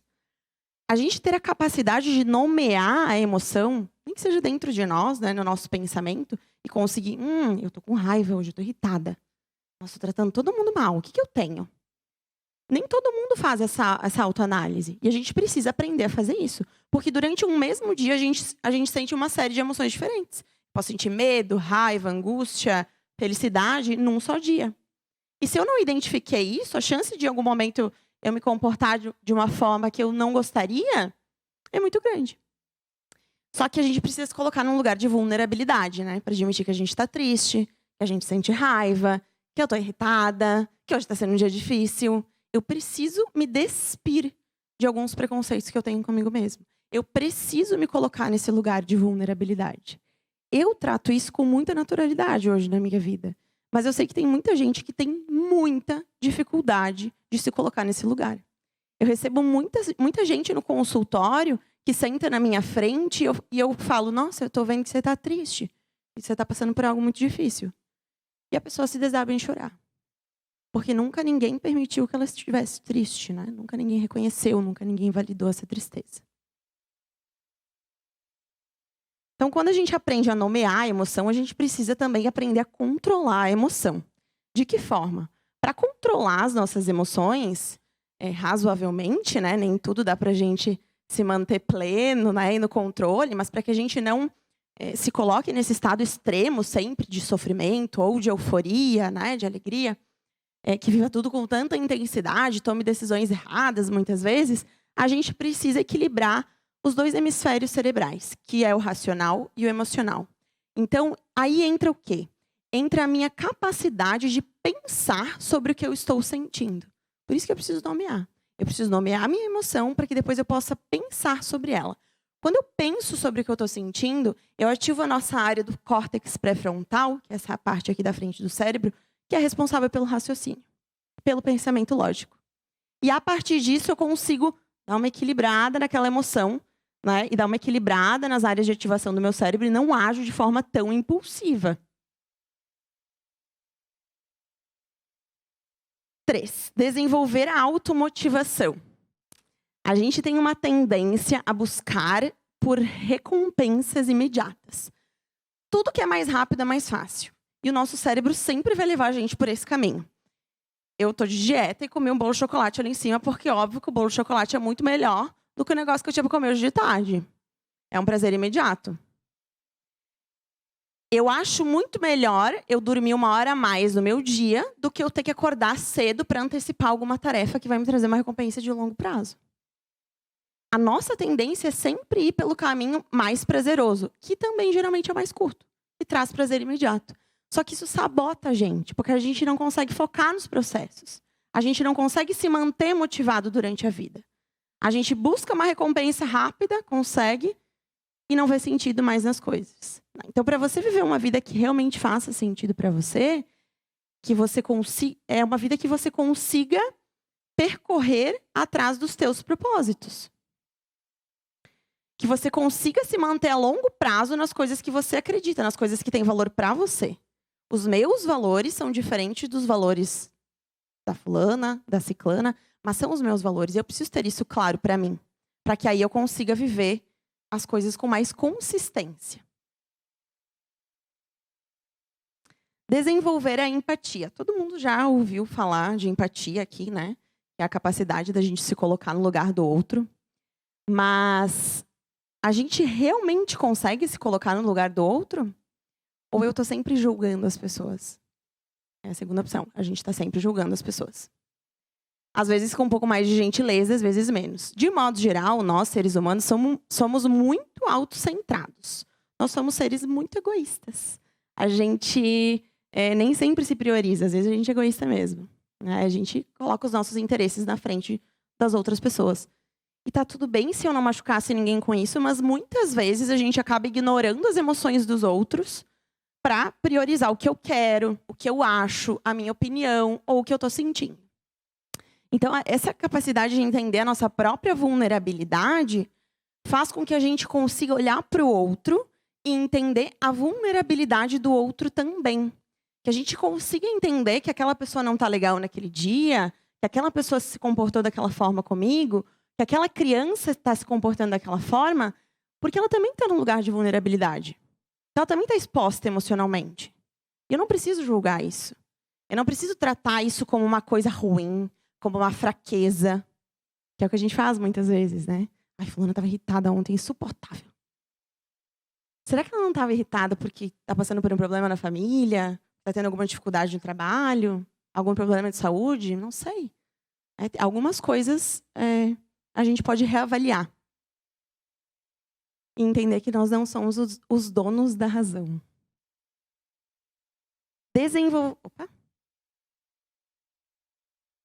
Desenvolver seus relacionamentos interpessoais. A gente acha que a gente sabe conversar e se relacionar com os outros, né? Mas a verdade é que a gente faz isso muito a partir da nossa perspectiva. Então, quem nunca ouviu alguém falando assim, não é o que você fala, é a forma como você fala. Não é o que você fala, a pessoa não te xingou, ela não falou nenhum palavrão, mas é a forma como ela comunica. A forma como ela comunica é atravessada. Como que eu faço isso de uma forma mais leve da minha vida? Desenvolvendo as minhas habilidades sociais. Que é essa nossa capacidade de se comunicar, de falar o que a gente quer, o que a gente precisa, de falar o que precisa ser dito, sem nos sentirmos numa posição de julgadores e sem nos colocarmos numa posição de criar um conflito. Então, é eu comunicar o que eu preciso de uma forma assertiva para que a informação chegue do outro lado e eu consiga conviver. Às vezes, alguém faz alguma coisa que incomoda a gente e a gente fica convivendo com aquilo um tempão porque a gente não consegue falar. Você sentou na minha cadeira, mas eu não consigo te falar que tu sentou na minha cadeira hoje. Aí passei a palestra toda sentada em outra cadeira porque alguém sentou na minha. E eu não consegui falar pra menina. Por gentileza, né? Essa cadeira é minha. Por que isso, por que aquilo? E é isso. Não é, tô brincando.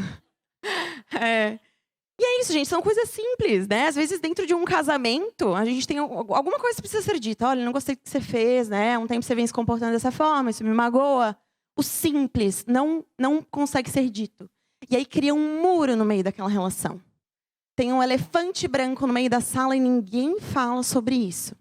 Porque eu não consigo comunicar o simples. Então, desenvolver as minhas habilidades sociais vai fazer com que eu me relacione com mais sentido, com mais harmonia, com mais assertividade.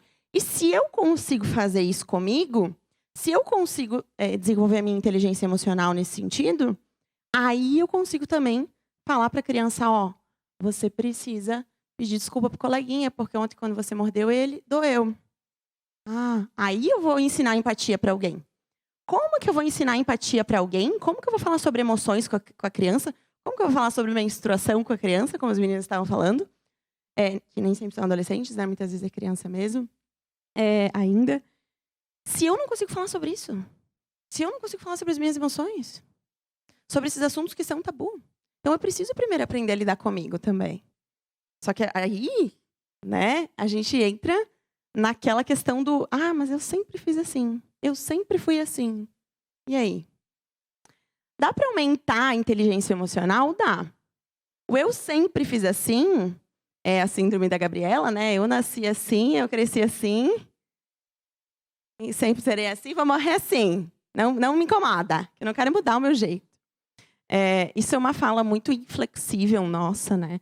Mas eu já sou assim há tanto tempo, Raíssa, né? Eu não consigo mudar, é o meu jeito mesmo. Para a gente mudar, independente da idade, eu atendo pacientes de 4 anos até 82, acho. Meu paciente mais velho. A gente precisa primeiro entender como é que a gente funciona. Quando eu entendo como eu funciono e me coloco nesse lugar de vulnerabilidade, de pessoa errante, né, de quem erra, aí eu consigo promover a mudança. A neuroplasticidade é a nossa capacidade de reinventar o nosso pensamento, de criar um novo caminho neural para algo que a gente sempre viu daquela mesma forma. Nossa, mas eu sempre vi isso aqui assim. Tem um outro lado. E tem várias formas de pensar sobre. Por isso que a gente diverge tanto em vários assuntos. Por isso que a gente, muitas vezes, entra em discussões sem fim. Porque eu só enxergo esse caminho e você só enxerga esse caminho. E o meu pensamento é inflexível. E o da pessoa também. Isso significa que se o da pessoa é diferente do meu, tem outra forma de pensar. Quer dizer que a da outra está certa. Mas tem outra forma de pensar. Eu consigo olhar as coisas de uma outra perspectiva. E muitas vezes a gente é teimoso e não se permite olhar as coisas de uma forma diferente.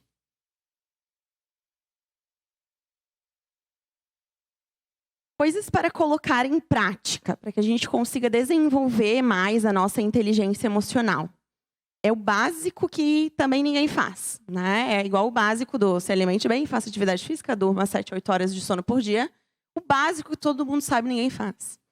Mas é sair do piloto automático e desacelerar. Para que a partir disso, a gente consiga olhar um pouquinho mais para dentro e aí sim identificar o que a gente está fazendo. Como é que a gente está vivendo a nossa vida. Essa vida aqui que eu estou vivendo faz sentido para mim ou eu estou no automático? Prestar atenção nas nossas emoções. Descobrir maneiras de diminuir os sentimentos negativos acumulados. A gente, muitas vezes, carrega traumas, né, coisas ruins. Não necessariamente da infância, mas às vezes aconteceu uma coisa ruim no passado e eu ainda estou remoendo aquilo. E não tenho mais o que fazer, mas eu estou em sofrimento. Aquilo ainda me dói muito. E aí a gente tem que entender que chega um momento que não é natural, isso não é saudável para nós. Então eu preciso dar um caminho para essa dor. Eu preciso dar um caminho para ela, porque ela não está saindo daqui sozinha. Então, ou eu vou procurar a minha rede de apoio, que são as pessoas que eu confio, ou eu vou buscar ajuda profissional. E aí existe uma outra quebra de tabu, que é eu aceitar que eu preciso de ajuda. Ai, Raíssa, mas eu não quero ir no psicólogo, eu não estou doente. Eu não estou deprimida. Eu não sou ansiosa. Tudo bem. Você pode ir ao psicólogo, se você não tem uma rede de apoio que você confia, e você não está entendendo o que está acontecendo dentro de ti. Tem algumas coisas que tu precisa organizar ou reorganizar, que antes faziam sentido e hoje já não fazem mais.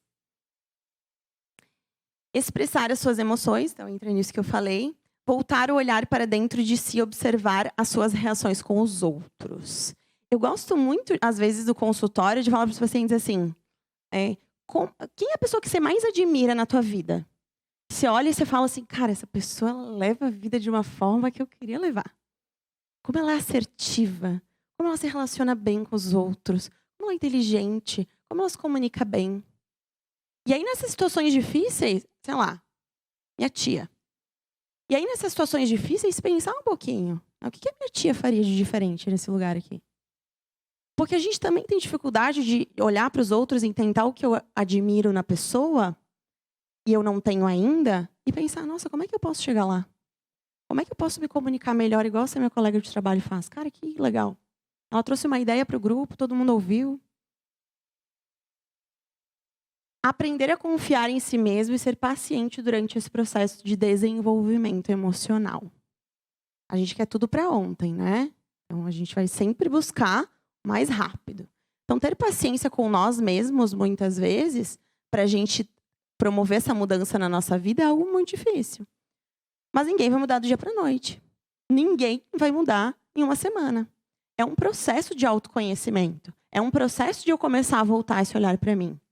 E aí, a partir disso, e aos poucos, me observando e tentando mudar alguns comportamentos que são incômodos para mim.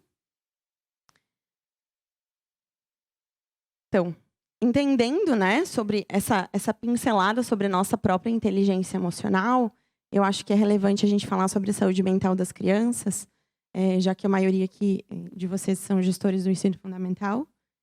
Isso? E séries iniciais? Infantil também.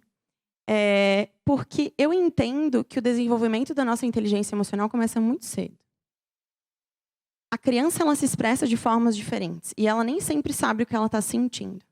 E cabe a nós, adultos, ensinarmos para ela sobre essas emoções. Primeiro, vamos contextualizar, então, os indicativos de saúde mental infantil, que é o básico também, né? Sono e alimentação adequadas, acesso à saúde e tratamento. Que bom que aqui em Balneário a gente tem uma rede bem legal ainda de apoio, né? Nosso SUS funciona. Ainda assim, claro, muitas crianças acabam não tendo acesso por vários motivos. Mas a gente precisa promover isso também. Aprendizagem dentro do esperado para a faixa etária. Né? Se tem algo que está chamando a atenção, ficar de olho. Relacionamento com pares. Como que essa criança se relaciona com os colegas? Como que ela interage com o meio? Ela consegue fazer amizade? Ela consegue falar o que ela quer, o que ela precisa? Ou quando o coleguinha vem e rouba o brinquedo dela e sai correndo, ela fica paralisada e não fala nada? Igual eu não falei que a menina estava na minha cadeira. Então, a gente precisa ensinar as crianças a falar o que elas querem. Né? Isso aí é bullying já. A falar o que elas querem. Né? Dizer assim, olha, isso aqui é teu, você pode falar que é teu. Você pode falar não. Quanta gente tem dificuldade de dizer não na vida? E a gente vai se atropelando e fazendo tudo pelas outras pessoas porque a gente não conseguiu falar não. Porque a gente não conseguiu falar assim, não posso te emprestar o dinheiro. Não posso te dar essa carona, eu vou me atrasar para o trabalho. Não posso dar conta desse teu problema emocional aqui porque eu tenho a minha vida, tenho que me priorizar. Então, a gente precisa ensinar isso para as crianças também, desde muito cedo. Avaliar se o humor da criança está congruente com o momento, né? Se eu tenho um acontecimento desse tamanho, eu tenho que ter uma reação desse tamanho, um humor desse tamanho. Se eu tenho um acontecimento desse tamanho aqui e uma reação desse tamanho, a régua desse humor está desregulada. Tem algum problema nessa regulação emocional. E aí eu preciso, de alguma forma, identificar isso e entender. Se eu posso só ensinar essa criança, né? Olha, não precisa, né? Você pode expressar suas emoções assim, estou te ouvindo, né? E validar o sentimento dela de uma outra forma. A vontade é a motivação para desempenhar as atividades. É normal não ter vontade de ir para a escola, às vezes, né? E querer ficar jogando videogame. Não é normal não ter nunca vontade de ir para a escola. Alguns sinais para a gente estar atentos, então. A agressividade excessiva, a timidez ou a reclusão excessiva, podendo ser causado por ansiedade ou trauma. Eu sempre falo que não é normal uma timidez excessiva. que a gente trata a timidez, muitas vezes, que é diferente de eu ser mais da minha, né? Não é normal. Isso é uma ansiedade muito grande que a gente tem. Então, quando essa timidez, né, ela me impede de comunicar as coisas que eu preciso, de me relacionar com as pessoas do trabalho, de falar a minha opinião diante de um pequeno grupo no qual eu estou inserido e eu preciso, aí tem algum problema. Então, uma coisa é eu ser mais introspectivo, ser uma pessoa mais da minha, né? Não ser tão expansivo, ok. A outra, eu não consegui me posicionar nessas situações. Por ansiedade, por angústia, medo do que os outros vão pensar. Ah, Raíssa, mas eu não concordava, e agora eu tenho que fazer. Sim, mas você não falou que não concordava. Talvez se você tivesse falado que não concordava, você teria levantado um debate diferente naquele momento. Né? E aí a gente vai. Né? E as crianças fazem muito isso também, quando elas são muito ansiosas.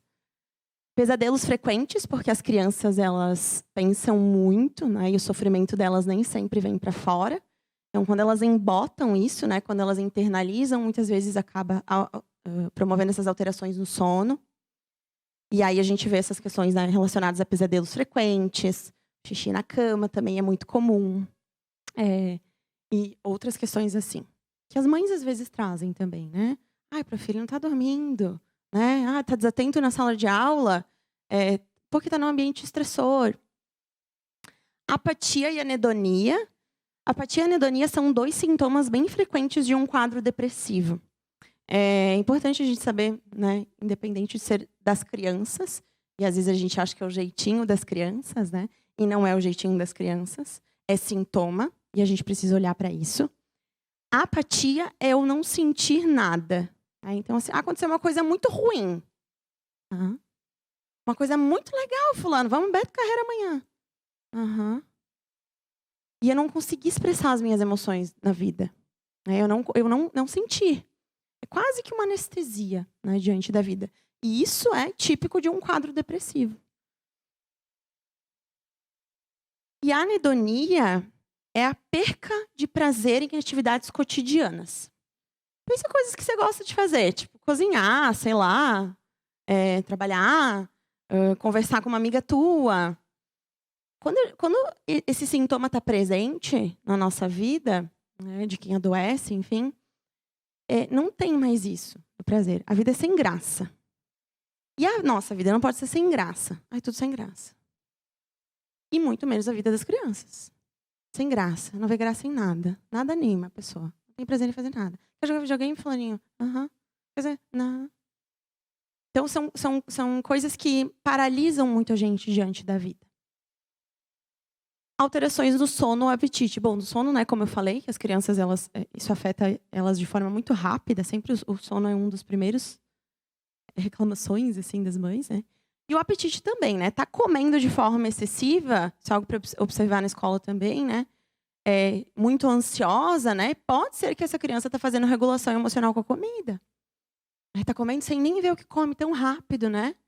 E está tendo ali um episódio de regulação emocional através da comida, ansiedade. Está comendo porque tem fome. Né? Vem de uma família que tem condições razoáveis para se alimentar de forma legal. É ansiedade. Por que essa criança está ansiosa? O que está acontecendo com ela? Então é sintoma também.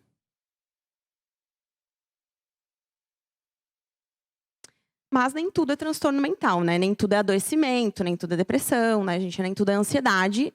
A gente tem que ter muito cuidado, como a Dani falou antes, os diagnósticos são sempre multidisciplinares. Ninguém vai olhar para uma criança, um profissional único, e falar assim, ó, tem isso. Uma primeira consulta. Tem que desconfiar. Né? Então, esse diagnóstico é sempre uma avaliação multi. Mas esses sintomas, muitas vezes, isso que eu chamo de sintoma, né, essas alterações comportamentais, elas vêm de ambientes estressores. Porque essa criança está com os pais se separando, porque essa criança está com o pai viajando, porque essa criança está vivendo num ambiente de muito conflito, de muita briga, ou num ambiente que está com dificuldade financeira. E ela entra em sofrimento por isso. E aí, realmente, ela vai ficar, né, com o comportamento dela alterado, porque ela está passando por um momento estressor. Porque a gente, né, muitas vezes passa despercebido. Ah, não, a criança nem viu que a gente está se separando. Não, ela não sabe ainda, a gente não falou. Gente, a criança sente. o climão no ar? A criança sente a angústia da mãe e do pai. E aí eles ficam angustiados também? Então, assim, independente, né, de eu ter a desconfiança de que essa criança está adoecida emocionalmente, ou de eu entender que não, é porque eu sei que os pais estão se separando. Ela está com esse comportamento porque eu sei que está tendo um problema em casa, né, um conflito. Independente disso, o ideal é encaminhar para avaliação. Né? Por isso, a ponte necessária sempre entre a educação e a saúde. Para que essas crianças cheguem lá para avaliação. Como ajudar as crianças a desenvolverem a inteligência emocional delas? Da mesma forma que a gente desenvolve a nossa, né? Permitir que as crianças se expressem. As crianças têm muita dificuldade de nomear a emoção. Às vezes elas estão chorando e elas não sabem muito bem se elas estão tristes ou com raiva. E é importante que a gente ajude elas a entender se elas estão tristes ou com raiva. Porque a criança chora de raiva muitas vezes. Eu também. Então, assim, eu preciso, né, às vezes me abaixar e falar assim, olha, eu tô vendo que você tá triste hoje. Tem alguma coisa que você quer me falar? E dá esse espaço, né? Eu tô vendo que você geralmente não é assim. E hoje você tá muito irritada com várias coisas. Tá acontecendo alguma coisa? Só de eu fazer isso, né, eu já mostro pra criança que ela tá sentindo uma coisa diferente. E ela vai olhar pra dentro. Ah, eu tô irritada? Então tá. E aí ela vai se dar conta dessa emoção. E aí a gente já começa, né, a desenvolver a inteligência emocional dessa criança desde então. Que são coisas que ninguém fez com nós. Né? Salvo raras exceções aqui. Eu acho que ninguém tinha uma prof que se abaixava lá no meio da sala de aula e falava assim, olha, eu tô vendo que você tá com raiva hoje, né? Tá acontecendo alguma coisa. Não. Né? Tipo, no máximo vai pra diretoria. Né? Na época era assim. Ajude a nomear o que está sentindo. Né? Valide as emoções da criança. Até mesmo na birra há um sofrimento. Né? Às vezes a birra é por conta de uma coisa, mas o sentimento é por causa de outra. Então, a criança, ela expressa o sofrimento dela de diversas formas. E a gente precisa validar essa emoção. Eu não posso tratar como, ai, isso aí é coisa pouca. Não é nada. Isso é uma birra. Né? Claro, né, gente? Quem tem filho sabe que é um desafio todos os dias, né? E não vai ficar validando o sentimento a cada birra. Mas, muitas vezes, isso é importante. Né? Você falar, você olhar para a criança, validar esse sentimento, né? E dar realmente atenção para isso. Recompense com elogios e reconhecimento. Evite dar recompensas materiais. Por que evite dar recompensas materiais? Porque aí a gente já ensina a criança a focar no processo, que é o que a gente também tem dificuldade. Porque eu prefiro comer o bolo de chocolate, que vai me trazer um prazer imediato, porque eu queria comer um doce hoje, do que eu fazer uma alimentação saudável durante o ano todo, para lá no fim do ano os meus exames estarem legais, eu estar com a saúde legal. Não, né, gente? Eu quero para agora, eu quero para ontem. E a criança da mesma forma. Então, a gente precisa ensinar as crianças também a focar no processo. Viver o dia após dia, falar, não, olha, hoje foi mais um dia que eu consegui prestar atenção na aula, que legal. Hoje foi mais um dia que eu consegui me alimentar saudável. Poxa, que legal. Legal isso que eu estou fazendo por mim. Reconheça os méritos e mostre apoio diante dos fracassos. Né? A criança também precisa ter uma rede de apoio fortalecida. E crie um ambiente acolhedor e empático, em que a criança se sinta à vontade para vir e comunicar as coisas que estão acontecendo com ela. Para vir e perguntar, para vir e falar que não está tudo bem. Para vir e expressar uma necessidade emocional dela. Porque isso são habilidades sociais também. É a gente conseguir expressar as nossas necessidades emocionais. É eu conseguir olhar dentro de uma relação e falar assim, olha, eu não tenho me sentido acolhida no ambiente de trabalho. Eu estou sentindo que as pessoas estão indiferentes comigo. Isso é expressar uma emoção de forma assertiva. E aí você dá a oportunidade para o outro também se expressar. Fala assim, nossa, eu percebi que a gente estava sendo indiferente. Não, realmente, por causa daquilo que aconteceu. E aí se desenvolve um diálogo saudável. E a gente precisa transformar isso também para as crianças. Para elas aprenderem a ser empáticas umas com as outras, a gente primeiro precisa ser empática com elas. Certo, gente? Para terminar, então, eu deixei aqui uma nota mental. Um resumo aí do que a gente falou. Que a inteligência emocional, ela é uma das ferramentas mais valiosas para a nossa saúde, para a nossa felicidade e para o nosso futuro. Para me relacionar com o mundo, preciso primeiro me relacionar comigo mesmo. que lembremos de priorizar nossa saúde mental para vivermos uma vida leve, plena e valorosa. Plena é uma vida que faça sentido e não livre de problemas. Mas é uma vida que faça sentido para mim. É uma vida em que eu vivo os meus propósitos. Certo? É isso, então. Muito obrigada. Se alguém tiver alguma dúvida, eu estou à disposição. Aqui estão os meus contatos e os contatos da Associação Pais. Obrigada.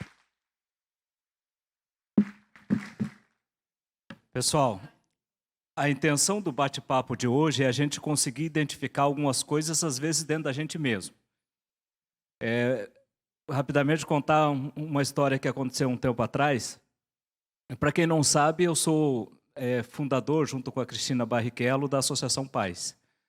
A Associação Pais a gente fundou em 2008 e desde 2010 faz esse tipo de trabalho que vocês viram hoje, esses atendimentos de todas essas questões que vocês viram hoje e outras além, como criança que passa por violência física, violência sexual, abuso e tal, a gente faz o atendimento lá na Associação Pais.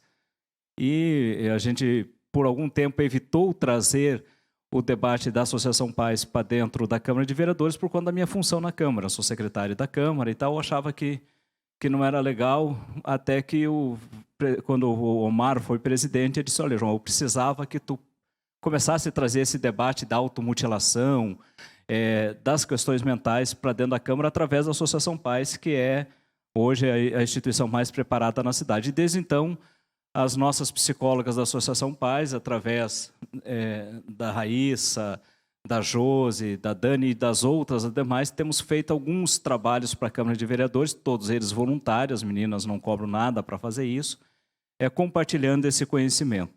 Mas qual que é a importância disso para a gente? Nós chegamos numa escola um tempo atrás e a pessoa foi nos apresentar os problemas da escola e tal, e aí abriu uma porta de uma sala de aula, por isso que às vezes é importante, que às vezes a gente mesmo está cometendo o erro que a gente quer corrigir na nossa escola, né? E disse, olha, nós temos bastantes problemas, era uma escola que estava com alguns problemas, entre eles automutilação, isso, aquilo e tal, mas nosso principal problema aqui na escola é o bullying. O bullying está muito forte aqui na escola e eu estava apresentando na sala de aula, abriu uma porta e disse, aqui nessa sala mesmo, aquele gordo lá sofre muito bullying, de forma alta. E eu juro para vocês que ela não fez isso de forma ruim, sabe? Ela fez de uma forma completamente desavisada do que estava fazendo. Porque às vezes a gente comete, né? Às vezes a gente comete umas besteiras assim, né? A gente não fala umas coisas que pro resto da vida a gente diz, meu Deus, como eu falei aquela besteira aquele dia, não tem? Eu tenho algumas coisas que eu vou dizer. Esses dias eu ainda estava falando lá na Associação Pais, brincando, né? Quando eu namorava com a minha esposa, um dia eu falando com ela no telefone, falei para ela, minha deusa de ébano. Aí a minha esposa disse, João, tu sabe que é uma deusa de ébano, né? Eu não sou uma pessoa negra, então não me chama de deusa de ébano, né, João? Porque você está cometendo um erro grave, né? Eu fico pro resto da vida me culpando por isso, né? Como é que eu fui falar uma besteira dessa, né? Se eu sei a diferença. A mesma coisa essa profissional aquela vez, aquele gordo lá sofre muito bullying. Então a gente tem que conhecer também o que é o bullying, o que é isso, o que é aquilo, quais são os sintomas, porque às vezes a gente mesmo trata sem querer,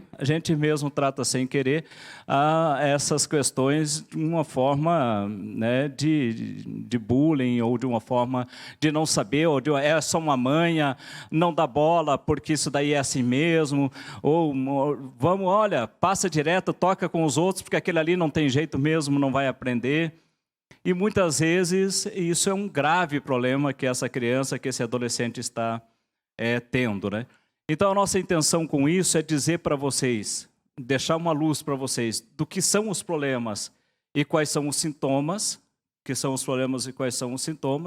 e deixar com vocês também que Balneário Camboriú tem encaminhamento, seja através dos programas Abraços, programas oficiais, seja através do PAI, o Posto de Atenção Infantil. É importante que a gente saiba disso, que a gente entenda quais são as diferenças, vocês que estão na sala de aula.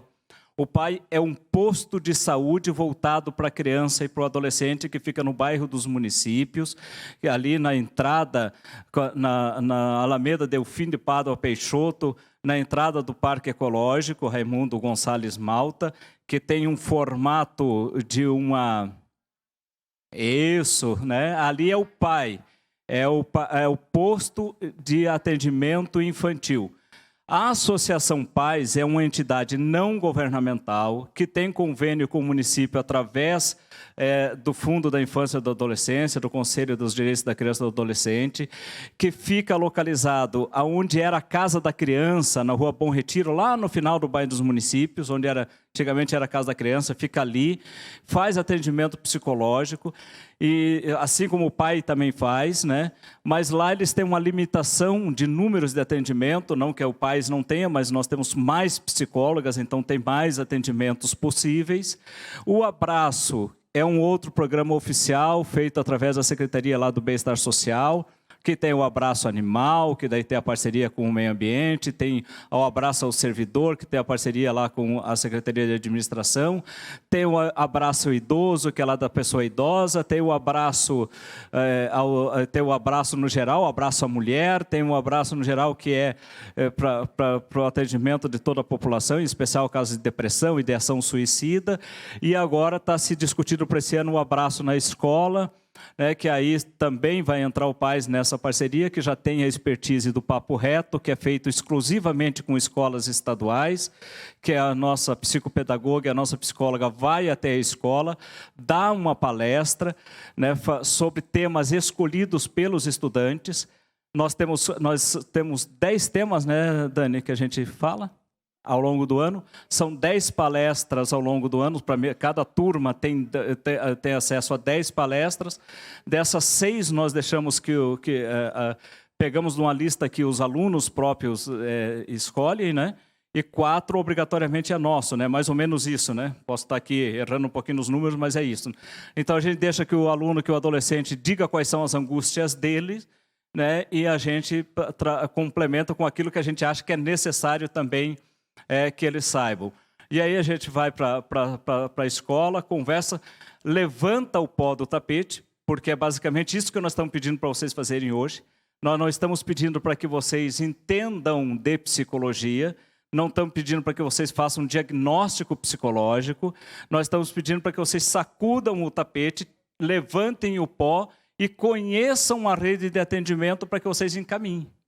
É basicamente isso, o programa Papo Reto faz isso. Ela vai lá, sacode o tapete, levanta o pó e traz para dentro da associação para fazer o atendimento para aquela criança, aquele adolescente. Para que vocês entendam com que vocês estão convivendo, porque a convivência de vocês maior é com a criança, com o adolescente, nós trabalhamos, as nossas psicólogas lá no PAIS trabalham com a família como um todo. Normalmente, aqui a gente fala falando de forma muito grosseirona, né? Mas normalmente a criança é a primeira a ganhar alta, só se mantém vindo para o atendimento de vez em quando para manter o vínculo, né? Você trata mais a família, o pai, a mãe, a avó, do que a própria criança, que o próprio adolescente. Por que isso? Porque o problema está na família, normalmente. Na maioria dos casos, o problema está na família. Então, nós precisamos entender como trabalhar isso. Então, a gente tem lá o grupo de pais para poder ajudar, para poder trabalhar. Tem o grupo só de adolescentes, para que eles também dividam as suas experiências e tal. E esse a gente faz de forma online. Mas, principalmente, trabalha o foco na família como um todo para poder resolver o problema. Não adianta você tratar a criança, tratar o adolescente, se você não faz um trabalho com a família. Por que eu digo isso? Porque, provavelmente, a grande sacada da educação para a gente melhorar, entre as várias outras que se tem para a gente discutir, é trazer a família para dentro da escola. E a grande dificuldade também, vocês que estão no dia a dia sabem disso, como isso é difícil. Trazer a família para dentro da escola, fazer com que ela se preocupe, com que ela saiba que aquilo também é uma obrigação dela, porque ela vai conseguir ajudar a melhorar a situação. Quando você tem pais mais participativos, que estão presentes no dia a dia, que estão contribuindo, você tem filhos menos problemáticos para que você trabalhe também no seu dia a dia. Então, vocês podem perceber que dificilmente você vai ter muitos problemas com um filho que tem uma participação grande da família. Você normalmente tem muitos problemas com crianças que você nem conhece, talvez o pai e a mãe daquele lado, de tanto que eles não vão na escola. Então, pensar para que a gente também consiga avaliar, né, essa cobrança que eu acho que a gente deve fazer dos pais para uma participação maior na escola. A escola não pode ser um depósito de crianças onde eu chego lá na porta, largo ele e digo, olha, agora, até o final do expediente, o problema é de vocês, não é mais meu, né? Então, essa reflexão nós precisamos fazer. Eu sei que vocês vão aproveitar bastante disso a médio e longo prazo, principalmente conforme for surgindo cada demanda na escola, vocês vão lembrar do que foi dito aqui hoje. Aqueles que tiverem interesse em conhecer um pouco melhor o trabalho, eu ter isso, a Josi já passou para a Tânia, Josi. A Josi, fica de pé, Josi, por favor. A Josi é a nossa coordenadora técnica lá do PAIS, é a pessoa que é responsável, a Josi é psicóloga também de formação, é responsável por toda a equipe, se quiser, né, falar um pouquinho, fica à vontade. A Josi é responsável por toda a equipe do PAIS. A Josi é a nossa psicóloga lá já desde que se formou na universidade, já está há alguns anos também conosco. Foi meu primeiro emprego. Foi o primeiro emprego dela, foi lá. E a Josi tem... E a gente precisa entender, para nós finalizarmos, depois vou passar um pouquinho para a Josi, a gente precisa entender assim, o trabalho na área de psicologia ele é um trabalho de não julgar. Ele é um trabalho de não julgar. Então, sem citar nomes, até porque eu não sei os nomes, vou contar aquela nossa historinha de sempre, né? Daquele nosso caso bem grave, para que vocês entendam da importância de a gente ver o indivíduo sem fazer julgamento. Quando a Josi entrou no PAIS, nós demos um caso para ela que nenhuma outra psicóloga nossa queria pegar. E de lá para cá a gente aprendeu essa lição no PAIS e nunca mais aconteceu. Então, mas a Josi foi obrigada a ficar com aquele caso porque ela estava chegando, precisava do emprego, né? Só, você pega esse, eu não ganho um emprego. Foi mais ou menos assim, uma chantagem sacana com ela, né? Nós tínhamos uma menina de cerca de 2 anos que teria sido violada pelo pai, né? E ela tinha que fazer visita assistida com o pai lá no PAIS, né? E tinha uma comprovação, passou por exames médicos, né? Passou do perito da Polícia Civil, o médico da Polícia Civil, que comprovou toda a violação, e o pai ia fazer visita assistida. 1 ano e meio depois que a Josi estava acompanhando as visitas assistidas do pai, o judiciário deu a guarda para o suposto agressor, deu a guarda para o pai. Então, o pai iria passar a conviver diariamente sem a supervisão da visita assistida com ninguém. Porque a visita assistida, assim, ele ficava 1 hora lá, a Josi não falava com ninguém, ficava só vendo as ações, né, e fazia um relatório e mandava para a justiça. Então, vocês vejam bem, né, como a vida é injusta, né, com uma menina de 2, já tinha quase 4 anos, né, Josi, naquela época, uma injusta, né, o juiz determinou que a pessoa que abusou com comprovação médica, com o rompimento do ímen da criança e tal, ficasse e passasse a cuidar daquela criança. A minha pergunta é o seguinte, quem não se revoltou com isso, que levante a mão, se alguém não se revoltou. A grande questão é a seguinte, né, o juiz estava certo, porque a criança nunca tinha sido violentada, o pai nunca tinha feito mal algum com a criança, e como o pai tinha muito dinheiro, né, tinha bastante dinheiro, e o PAIS não atende só quem não tem condições, atende, por exemplo, quem vem do judiciário, havia uma disputa na separação do pai e da mãe pela parte financeira do casal. E nessa disputa, a mãe conseguiu um laudo que não era verdadeiro, do médico, que foi processado logo na sequência, que relatou tudo isso. Então, eu quero que vocês entendam, assim, se nós tivéssemos feito um julgamento, talvez a gente não tivesse, de forma silenciosa, ficado 1 ano e meio atendendo aquela pessoa com ódio no coração. Vou ser bem sério com vocês, com ódio no coração toda vez que ela chegava, toda semana que ela chegava, toda a sessão que ela vinha.